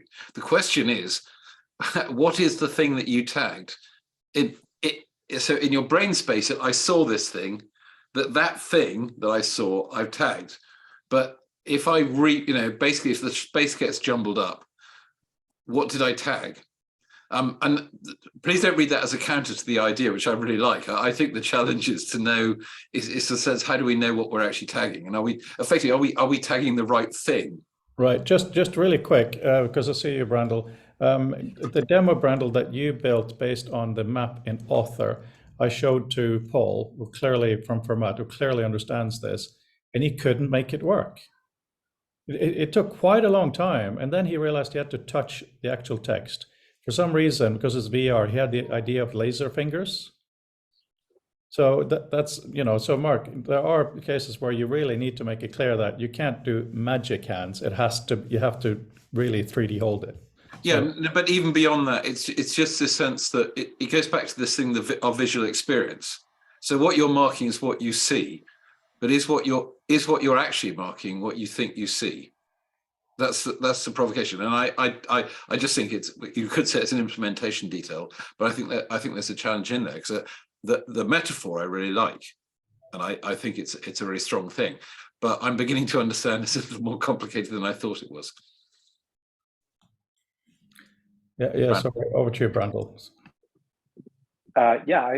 The idea of Mark making over the process of understanding something is sort of reminds me a lot of some of the discussions that we've had recently about highlighting and about the process of sort of basically documenting your experience of a thing as a distinct thing. an artifact being representative of your experience of discovery of a book, and having that in the same way that we have things like reaction videos online, whether they are truly authentic reactions or things that people have sort of put together or some kind of mixture thereof. But I think it's really interesting. The reason why I don't mark books is not because I don't think it would help me, it's because I feel like it will mar my only copy of a written source in a way that I may not want to have later on. But if those things are pliable and can be kind of reset to the various states while still retaining those impacts, then I think that I would probably react more volubly, either by talking about what I'm reading or by writing on the document. But even this sort of seemingly passive experience of reading and then flipping back and forward, like if those things could be encoded, if they can be recorded and either explicitly in terms of them drawing something because we know that we can get away with it, or because it's otherwise sort of automatically encoded in such a way as it can be retained again, I think that'll change how we understand things. And there's a challenge there in that obviously, Adam Smith's Wealth of Nations is understood to be a very important artifact. My reading of it somewhat less so, and so there's a challenge for us in terms of like how worth it does something have to be in order to be kind of inscribed in stone and understood to be some sort of contributor to the permanent record.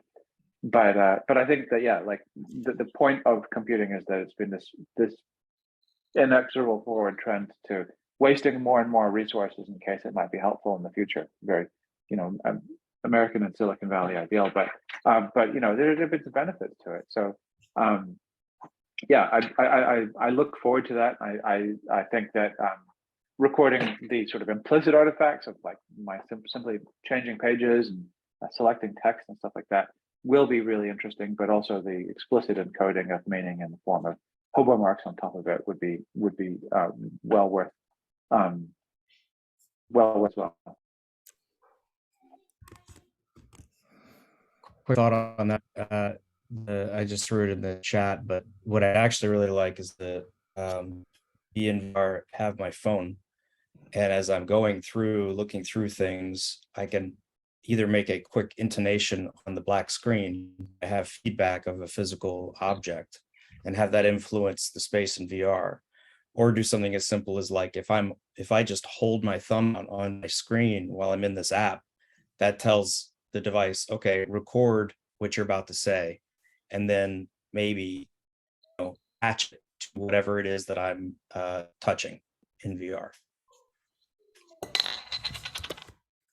Anyway, it's something I showed a little bit during the demo, during the symposium. Like the crowd was able to send text. I wasn't in VR, but maybe I was actually sharing the screen. But yeah, people were able to send me text. I did not live do it, but you could move. It's text as typing with the people could also just as well draw like a 2D image. And I'm pretty sure, I'll look it up, but there was a Samsung demo 2 or 3 years ago, and I think there were maybe sticking a controller so that you could see not the screen itself of your phone, but you can, because they have I'm pretty sure it's Samsung, because they had a pen on it, and they were drawing on the physical phone, so that you did SVP, and then you would see the result in VR, and because it was sticking on the phone, let's say, thanks to the controller, you had the positioning, so it seemed like a pretty convenient affordance. Yeah, Peter, I see your hand. Just really quickly on that point, Alan. Keyboards in VR now are perfect. The VR headset will see where the keyboard is. You can use it. You type in, and other devices too to do that. So that absolutely makes a lot of sense. Yeah, sorry, please, Peter. Okay, going back for a second to the topic about annotations in books. Like I said, I told you a few times how I had that highlighting phase. I also generally try to avoid any books that people have marked up Only one time did I encounter text that actually had very, very few comments, and they were incredibly insightful, and they were basically corrections to the text. So this one used book had actually been read by someone who was much smarter than me, went through, and I absolutely treasured every one of the annotations that he'd injected into the text. And it was maybe a half dozen, but they were all brilliant, and they were corrections and pointers that really fixed major flaws in the original book. So that was just a wonderful thing, but it's so rare that in general, I avoid it. If I see like a lot of highlights in the used book, I won't even look at. Only if I see the pattern of a used book that only has 1 or 2 marks in it, pause and actually consider the marks in context to evaluate whether that's adding value or taking away. In the chat, I posted a link to a very interesting piece on building a reverse dictionary that Federico Tomasetti just put out. And the idea there is to look at the term embeddings in a text in order to build a system where you can go from a description of what you're looking for to the term. And we might be able to apply that in our context to going from a description of what you'd want to find in an article to which one of the contributions to the anthology is appropriate for reading. So that's worth having a look at. And I'm about to post one other, which is a spatial parsing blurb, also from Federico's site. And this describes how he basically implemented something equivalent to a little of Chalk Talk. So if you wonder how Ken was able to do what he did, this might give us an idea as to the implementation side of how it could be done. So that's something that we might want to consider whether it could be expanded into VR context.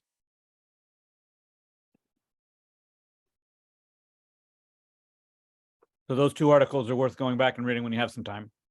Well, looking at the latter, Peter, also makes me wonder if there's anything useful to come out from the spatial haptics work that was doing a similar thing, but from a slightly different axis. Oh, definitely. It might be time to revisit that. So for the last 28 minutes of our chat today, what are the feelings of what aspects of our book we should allow a user to interact with as a special thing in VR? What are the thoughts on that? Either now or written later. Concept definition web.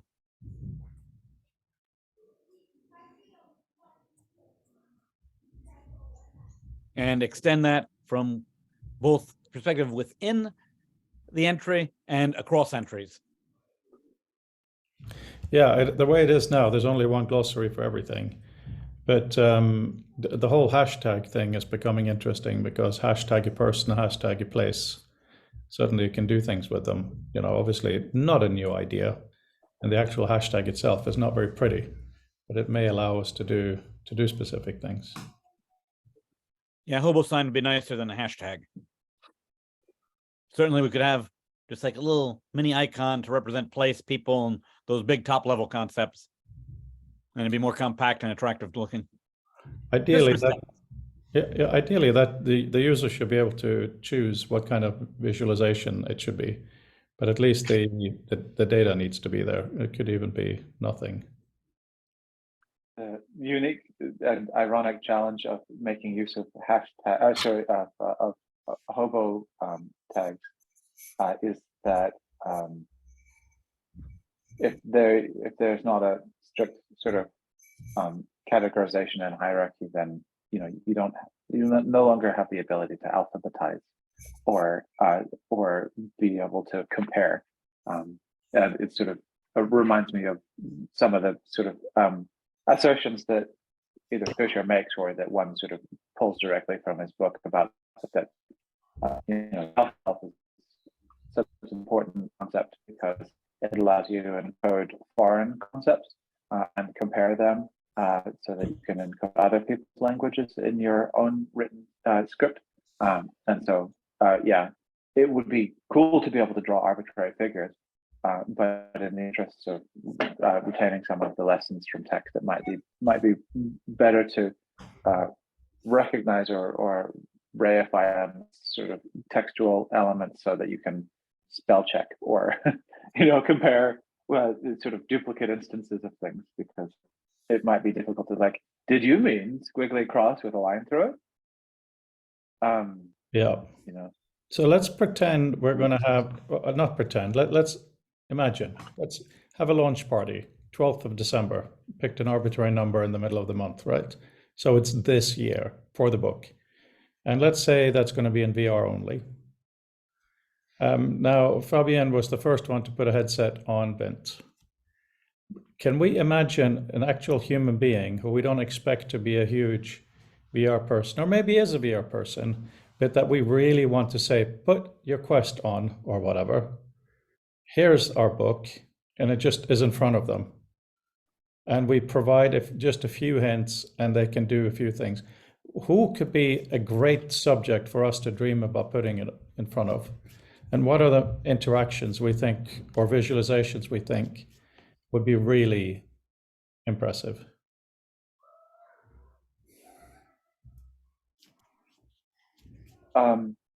I think the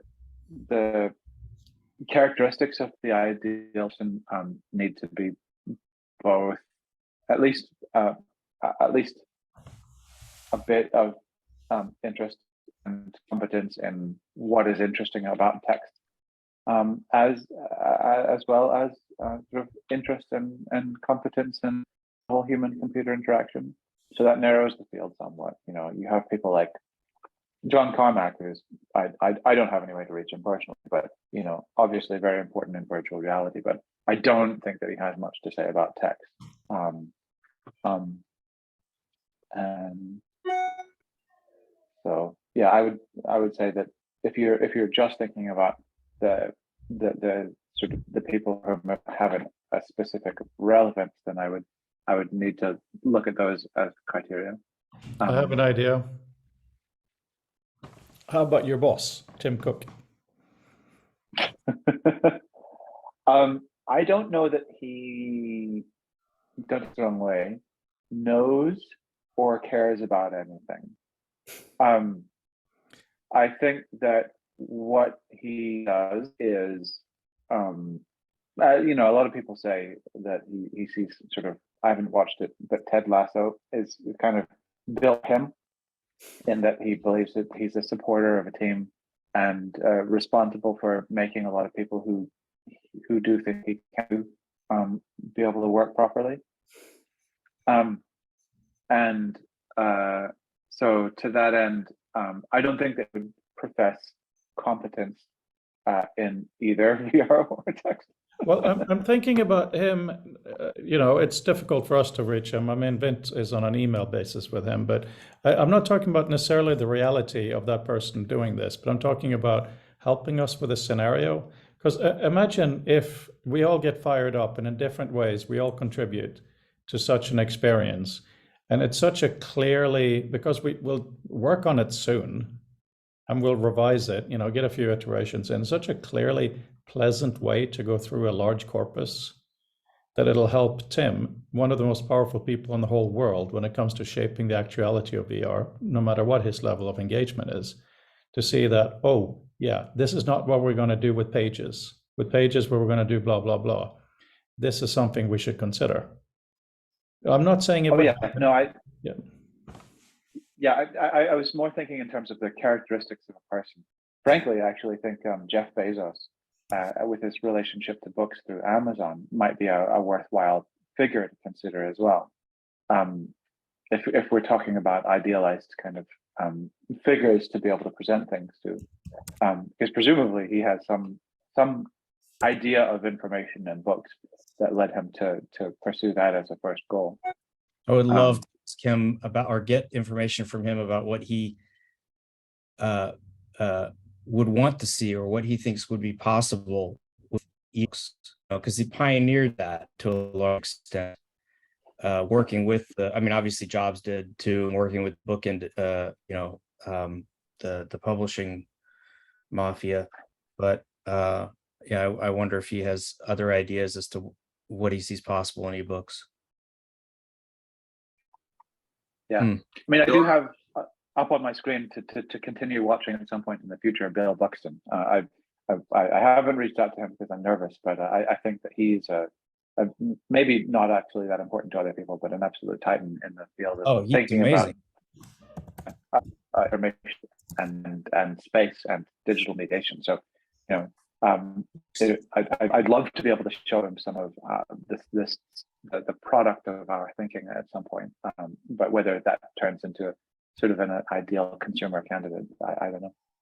He spent the day with my UX team at Hobo. So I got to talk with him some, which was wonderful.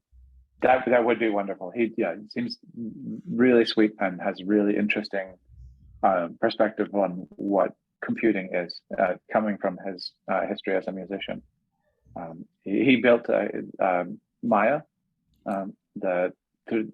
for many decades, the sort of industry, and still to some extent the industry standard for production 3D, and automotive and many other things. And then since 2007 or so has been at Microsoft, where he built, was instrumental to connect and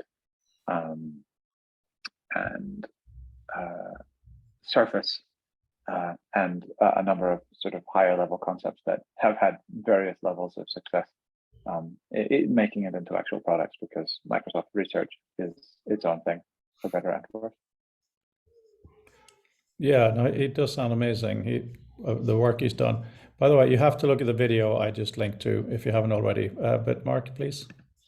Yeah, I just got, well, firstly, I'm not sure, having sat through various iterations of sort of e-books, I'm not sure any of them were done to improve the e-book. I thought basically cut out, publish, and make margin. I'm yet to be convinced that there's been a, really interesting innovation in that space. And I sadly so, because I think it could do so much. So it's not that I'm against the format. I have doubts about the people who've been playing in it. But the thing I'm thinking back to is Fred's point is, so we've listed a number of things that people could do, but I'm thinking, well, what of those, of the things I've seen done relating to the book, the one that's novel is the ability to interact with the map view of the document. In terms of the experience, and it's just something you're not going to be able to do with a paper book unless you cut all the bits up on your desk and start putting it around. So whether it's exactly the demo we started playing with or something built off that, I would say that's one of the most interesting things. The other, without devaluing them in any way, are broadly known styles of visualization that we are making easier in a novel environment, but they are not novel of themselves. Again, that's not to decry them as useful visualizations, but the novelty, I don't think, is there, if that's one of the things we're striking for. If we look at novelty, and I think you're absolutely onto something there, Mark, with that kind of a view.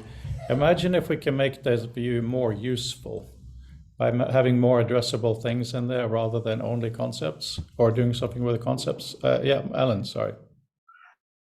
Oh, well, no, that was a great point, Mark, and that reminded me of the thing that the initial reason for bringing up the Hobo Signs was not actually, hey, isn't this neat? But it was the problem that all of the conversations we're having still go back to representing blocks of text, which works if that's the only thing. Like, if you're reading it, then it works if it's right there in front of your face. But it's not, I guess, in an ideal world, what I would like to see is a visual representation, when possible, a visual representation of the idea being expressed. So the actual shape of the idea, right? And that way, not only would it be about navigating or tagging, but it would be like, the point that they're making, I can grasp it visually. I can also read it to get a different version of it. But like, there's some friction there that until that is somehow managed, it's like it's just going to be a bunch of nodes and entities and with blocks of text that you wind up getting down to. And I wonder, I don't see a way for it to be possible, but if there was any way to dynamically render the shape of the idea being expressed, that would be really great for VR.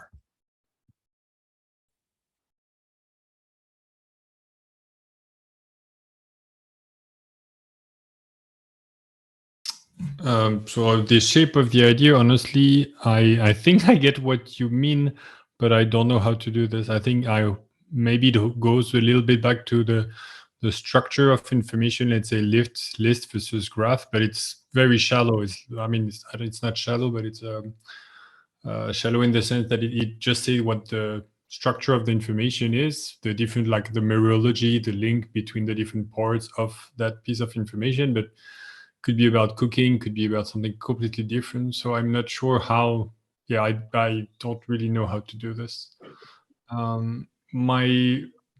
What I would expect, let's say, if you force me to read the book and I don't have a choice, I must go through it. And I need to get the best out of it, and I'm stuck in a VR environment. I don't take a positive view. I imagine, again, somebody who is not yet convinced about VR and they get stuck there. If it was me, it would be like, how can I compare this to my notes, like in my notes being like a proxy for the current state of my knowledge on the topic, and then I can discard everything that I already know again. So doing a diff on what I know and thus can skip versus what is actually novel. And then if it's novel, if I can actually understand it, can I go to that page and does it make sense to me? Or if not, should I backtrack to, let's say, an introduction of the topic? So basically the document itself, but not on its own, regardless of how it's represented, but some way on linking it, comparing, finding ways to see how it makes sense within my own personal context. I just threw an example of something that, again, there's no sense trying to approach like a fidelity or canonical or empirical. Here is the shape of the idea, but something that would resonate enough to be like, oh yeah, that bit of that conversation over there was sort of sphere-like with these arrows jutting out. Okay, got it. Would we be able to hold on to that a little bit more? I think we're going into a deep kind of reinventing text in a way, because text is symbol manipulation. Yes, it's absolutely a worthwhile direction. So I think you should write it as an article. I still need an article from you, but I do also think we need to decide, because have we agreed that we're going to try to have a VR representation of the book? We have, right? To some extent. Or maybe it'll be different attempts, or what's the feeling on that? Is this a futile thing, or is this a useful focus? I don't understand the motivation beyond wouldn't this be cool? Well, then saying it in a polite, loving, respectful manner, then you don't understand the point of text in VR. Well, to politely rebut, there's the is and ought distinction, right? A lot of the conversations that we have are on the ought side. Putting this into VR is an is question, right? It's the state of VR today, and it's saying, okay, this is sufficient. It is at the level at which we feel that we can, that the reader can gain something by experiencing the book in this format. I'm all for having an experiment, but if that's why I'm wondering the motivation. I'm not saying that there isn't a motivation or the motivation isn't sufficient, but I am not clear on what the motion is. Yeah, at this point, to me, it's simply that it's kind of like singing about a sculpture, or writing about a painting, or painting about a novel. It's kind of cross medium. If we're doing only 2D, we're not getting the experience. So a lot of it is, use the word experiment, either experiment for the experience, but also really trying to see, because my gut is that it's going to be something. Right now, I also don't know what the real benefit will be. I have a few ideas that are better than what I had 6 months ago, but I'm not saying, build it and they will come type of a situation. I'm saying that if you were given an entire room just to read a book, physical room, and there were beautiful pictures of the graphs on the walls, and really, really designed for you, chances are it might help you understand the book better. It might not. You know, we have that kind of an opportunity. So I really think we should eat our own dog food. Because I'm not saying all of Future of Text is all about VR, not at all.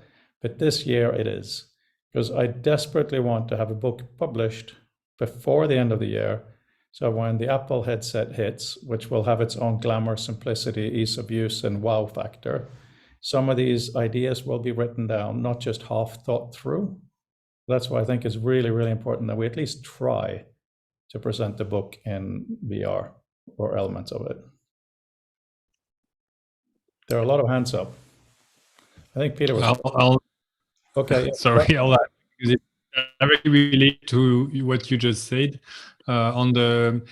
I forgot the word, but basically you said, yeah, imagine if you had a room and you with a book in it, and I think, yeah, we don't have to.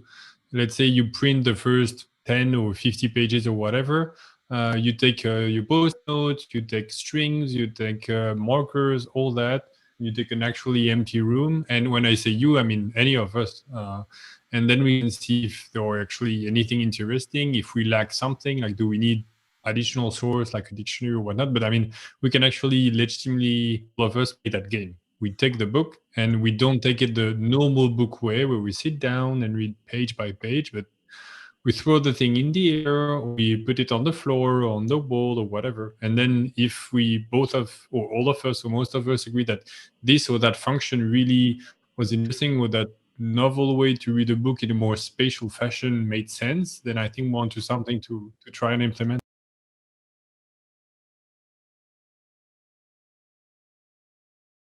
Okay, I just dropped a link in the sidebar to a webinar from a company that produces audiovisual experiences for museum visitors. And I think it might be worth looking at what the museum community is doing with text and how they integrate it into exhibits, because effectively what we're describing is a virtual museum kind of an environment. And you'll notice that in a lot of museum exhibits, there'll be a huge amount of text, and there might be sites, I don't know if they've written anything describing how they go about doing it, but that community may have some useful leads. That link is a very interesting webinar that shows some of the kinds of projects that they did, and the group running it also is willing to provide like one free 30-minute Zoom consultation to anybody that reaches out to them after they've seen the webinar. So maybe we could get somebody from that organization to talk to us about how museums integrate text into physical spaces, and we could leverage some of that work. Second hijacking today, but I did give a presentation to the Association of Museums of Ireland, I think, a couple of months ago, and they were very positive and interested. They did not know anything about it, but maybe 3 or 6 months, I forgot when I did it, they evolved a lot or tried a lot. So if you believe that's an interesting avenue, very happy to invite one of them to mostly curators, museum curators in Ireland, to come tell us a bit how they manage text. Ooh, was your presentation recorded? I'd love to see that talk you gave. I don't know. I will ask also. Okay, just sorry, just directly back to Fabian. I see there are other hands, but I agree with you to an extent, Fabian, but also not, because I like playing computer games, and I can't imagine. And I'm not trying to be annoying, but I can't imagine doing paper cutouts of soldiers running around, so to speak. Right? There is something about the actual experience, and that's why I'm trying Blender. Because I feel that, yes, there are absolutely some things we can place around, no question. I agree with a lot of what you're saying, but to actually put the headset on and feel the scale of the room, feel the feel of it, see the rendering. You were the first one to show me text in VR, I think, which is much more readable than I expected. Because even though you have slight little screen pattern, your head moves, so you kind of see through that. So I'm just saying, let's try different versions. But if we had some kind of a couple of elements or experiences that we could think of and write down and agree on to try to mock up in different ways. I think that would be really, really useful. Yeah, sorry for jumping in on that. And Mark? Yeah. So when I was listening to your sort of provocation to say, well, what do we put in there? I felt there was I felt I had two axes coming out that aren't necessarily particularly aligned. One is visual. If I could only see it in a better way, wouldn't it make more sense? Because there'd be nice, beautiful pictures of graphs on the wall. And the other one was something I think we're all grasping towards is the ability to use our associative skills, our mental associative skills, in a sort of more useful and more dynamic way.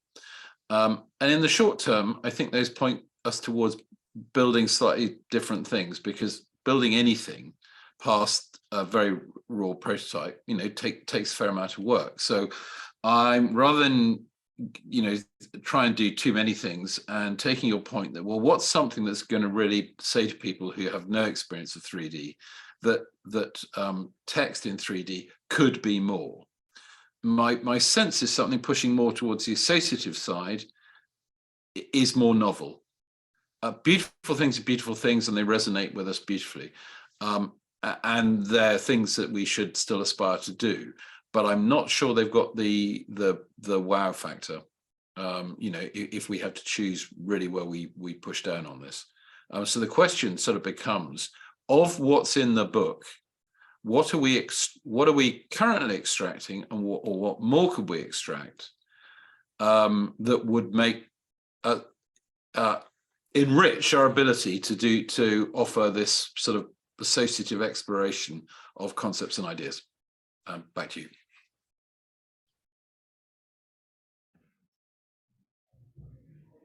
Yeah, Alan.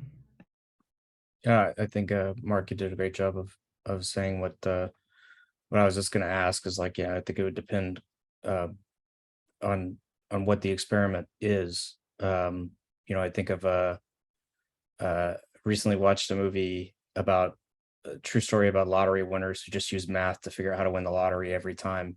And the first time around, it didn't work because they didn't do it at the appropriate scale. So there's value for saying the scale must be large for the experiment to work, right? But only if that is the thing that's being experimented on. Otherwise, it makes more sense to say the question would be, is the experiment achieved by 3 articles, by 1 article, by a new kind of content, And so that's what I want to know. Right. Okay. Well, let me just ask the group then, just by physical hands, do you feel that it is worthwhile to put our own content in a VR environment to see how we can possibly improve an interaction with that content for people? I think so. I do, but I think that's so broad a question as to be difficult. It's putting the book. But I don't want to necessarily call it a book. So take my hand out. I mean the book, but also the associated access to the video and transcripts or whatever. I think Jim was one of the last to put his hand up. Randall, you kind of put your hand up, right? Yeah, I meant to. Okay. I mean, for me, that's what I do. But yeah, I'm also doing it for the purposes of exploration and experimentation. So I would make no promises as to the sort of the absolute scale of what text gets put into VR without sort of evidence of success. Because the thing is, in the closing minutes here, I'm using you, Alan, as kind of the audience for this little comment. The reason I am really hot on VR now is quite simply, within 5 years, I believe very strongly, most people will have a VR headset just like they will have an iPhone or equivalent smartphone. That is a belief I have based on Apple's history, the state of technology, and what Samsung and Meta and others are doing. Apple, I'm using partly because I'm a fanboy, but also partly because they're really good at simplifying products to sell them at scale. So having that as a given, at least in my world, I am worried that Apple will focus on its number one thing, which is making money. Of course, it's a company, it's what it does. It's not going to focus on augmenting human intellect or anything like that. That's the community's job. So what I'm saying now is we have quite a good amount of information, primarily as text, also some associated videos, graphs, and images. Why don't we, instead of just only producing a book, also produce a view so that, and your questions, your probing questions are absolutely spot on. What is the point of that, right? The point of it should be that we experiment enough in different ways, cardboard, Blender, Spoke, whatever it might be, so that people, and this is also a group question, what should they feel when they interact with this artifact? Should it be a super fast way of searching something? Should it be a very pleasant experience so they want to spend longer with the book? Should it be more readable? Should it be more interactive so they can compare things? Should it be more shareable with other people? I don't know. I have my feelings, but it's totally valid that all of us have our feelings and that we champion different ways of actually doing. Thank you, young man. And you have to come. I will. All right. So, yeah. So therefore, Alan, even though, I'm on a 13-inch MacBook. I was thinking today of getting a 27-inch screen to go with it. But to be honest, this is what I use. So, if I was just doing the book for myself, it will be something else. But right now, I'm really scared that once these headsets become what they are, all these ideas we might have will be really, really hard to generate. So what would be really wonderful from my perspective is if by Friday, let's say, if you guys have any thoughts, write them down, even if it's a paragraph or a sentence.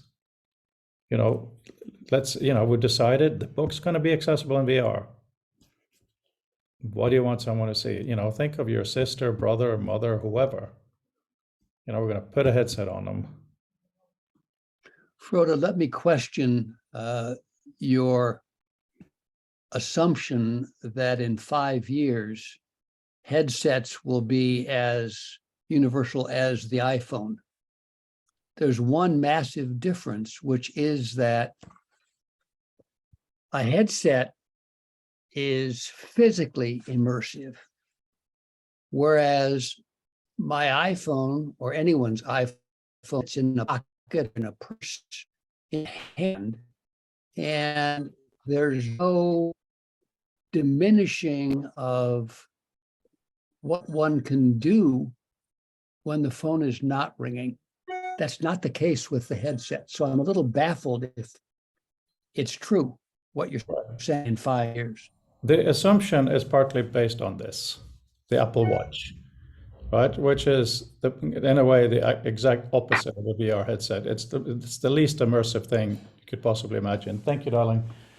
And the reason I think it is important, I absolutely don't think people are going to sit 24 hours a day in a VR headset. No, maybe some people will, but some people will do all kinds of crazy things.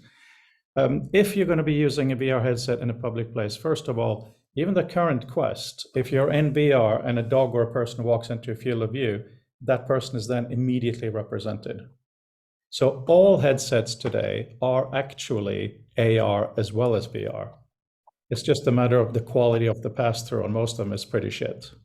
So if you're going to be sitting on the subway in a VR headset working on your stuff, obviously you're going to get mugged if you don't know what's going on around you. So there will be issues around that. But I also think that just like when you're at home, you're going to be, a lot of people still have a large desktop monitor, even though they have an iPhone, an Apple Watch, they have the AirPods, and they have a laptop.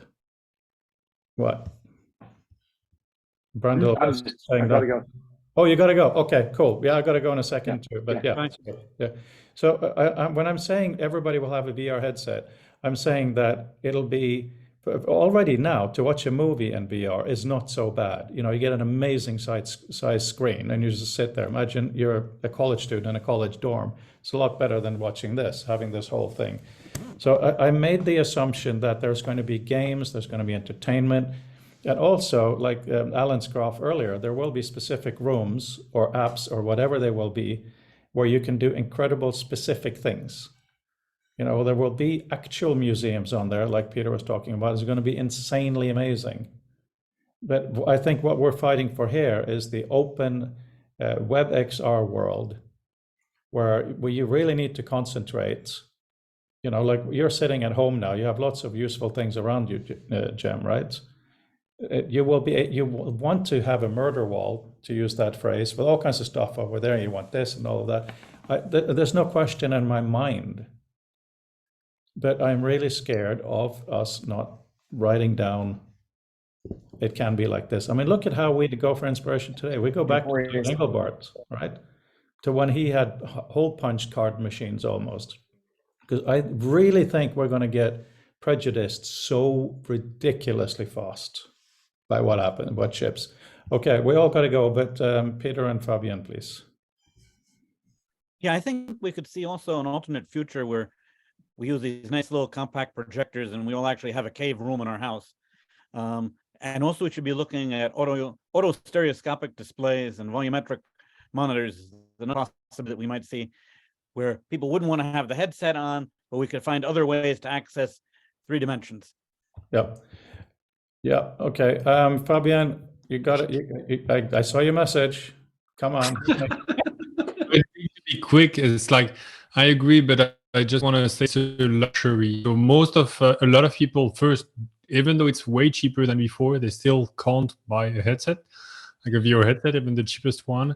And it's a luxury in terms of both space and time. A lot of people don't have like a 3x3 empty area. And then if they do, they have kids running around, they have grandma here, grandpa there, they were like pressure all the time for everything. So it's in terms of the technology itself, it's way more accessible and affordable than before. In terms of people that actually have the luxury to properly enjoy it, I cannot imagine to be in the order of magnitude as the phone. It's sad, but I see it like this. There will be different grades. There will be us who choose to invest because it's really core to our work. Then there will be other people. Don't forget, flat screen TVs today are absolutely fantastically cheap for what they are. It's absolutely ridiculous. Most people can afford a large flat screen TV. So I really think that the immersive entertainment aspect of this, people will watch the dancing shows and all of that stuff. That'll be fine. But there will be also a group of people who will use it for work. And I think we represent those people. And I think that the large companies, for exactly the reason you said, won't care as much because of the size of the market. So will most people own it? Yeah, I mean, I will give you all $100 in 5 years, which will be then worth about 10 by now. But if it isn't like a normal thing to have a VR headset. And by the way, what I mean by VR is not just this big clunky thing. I just mean the idea of being in a space that is magic. You have your knowledge stuff around. It can be a projector, as people have said. It can be glasses, headsets. It doesn't matter. Anyway, love you all. Money because it's already casual now. People put headset, people try it on. It's not such a big deal. But hang on, before you all go, the Allen hot air balloon. There's absolutely no way in hell it's a hot air balloon. But at the same time, there's absolutely no way that everybody will use it a lot. I own a Tesla. It's an advanced, wonderful car. I'm super happy. But right now I'm sitting in a room that's almost 100 years old. It's not going to kill everything else. It will be an addition to. It'll be a special space you go to do special levels of work. Yeah, I'm not saying the hot air balloon either. It was a very significant and fantastic invention for a period of time, you know? But the thing about VR is let me, this is really important for group harmony. Do you really, okay, let's say 10 years. Do you really think that it won't be a normal thing to, through some means, be in a fully synthetic environment? But it already is. Like you buy a headset at the supermarket and people put it here and there. It's not as popular, but it's already a casual thing. Yeah, but I'm talking about quite normal where, oh no, I have to do something at the office, comes on or whatever. I really think. I think we're talking about a very subtle difference between when the hot air balloon was invented. Do you think people were like, oh, in 10 years, we're all going to be flying around on hot air balloons? Or rather, in 10 years, we're going to be still but totally sold on air travel? I don't think that's okay. That's a nice distinction, Alan. But the thing is, we're talking. I honestly believe that, okay, for sake of fun, let's say in 200 years, do you really think that it won't be normal to be in a fully immersive synthetic environment for a lot of people? Through chemicals, through wires, through glasses, through contact lenses, whatever. Well, of course it will, right? Or no, it'll happen in grades. It's already happened to a grade. But what we're talking about is people who don't care about computer stuff, people who aren't gamers, normal quote unquote knowledge workers, putting on this environment thing.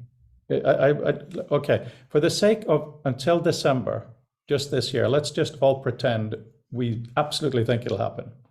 And let's just agree that we want to have our work in a really useful way in there. Can we just do that? And then in January, we'll have a review and just say, did we actually learn that VR is bullshit? It may honestly happen. Or did we learn that it's a completely different thing than we thought it was? Probably the second. It's going to be, aha, it's amazing, but not this way, that way, or something, right? That'll be a contribution. Right. Yeah, I'm not saying that I believe that it's a hot air balloon. I'm just putting it out there that we have plenty of game-changing innovations that wind up abstracting back a layer. I do think that the way that we think about VR right now is problematic and confused and wandering around in the dark, and that's going to have to change in ways that we don't see right now. Yes, so that's why we're going to put our book in VR and we're going to learn while doing it what works and what doesn't work. And as I said earlier, I love you all. I look forward to Friday. See you. Take care. Bye. Good week, guys. You too. Bye. Bye-bye.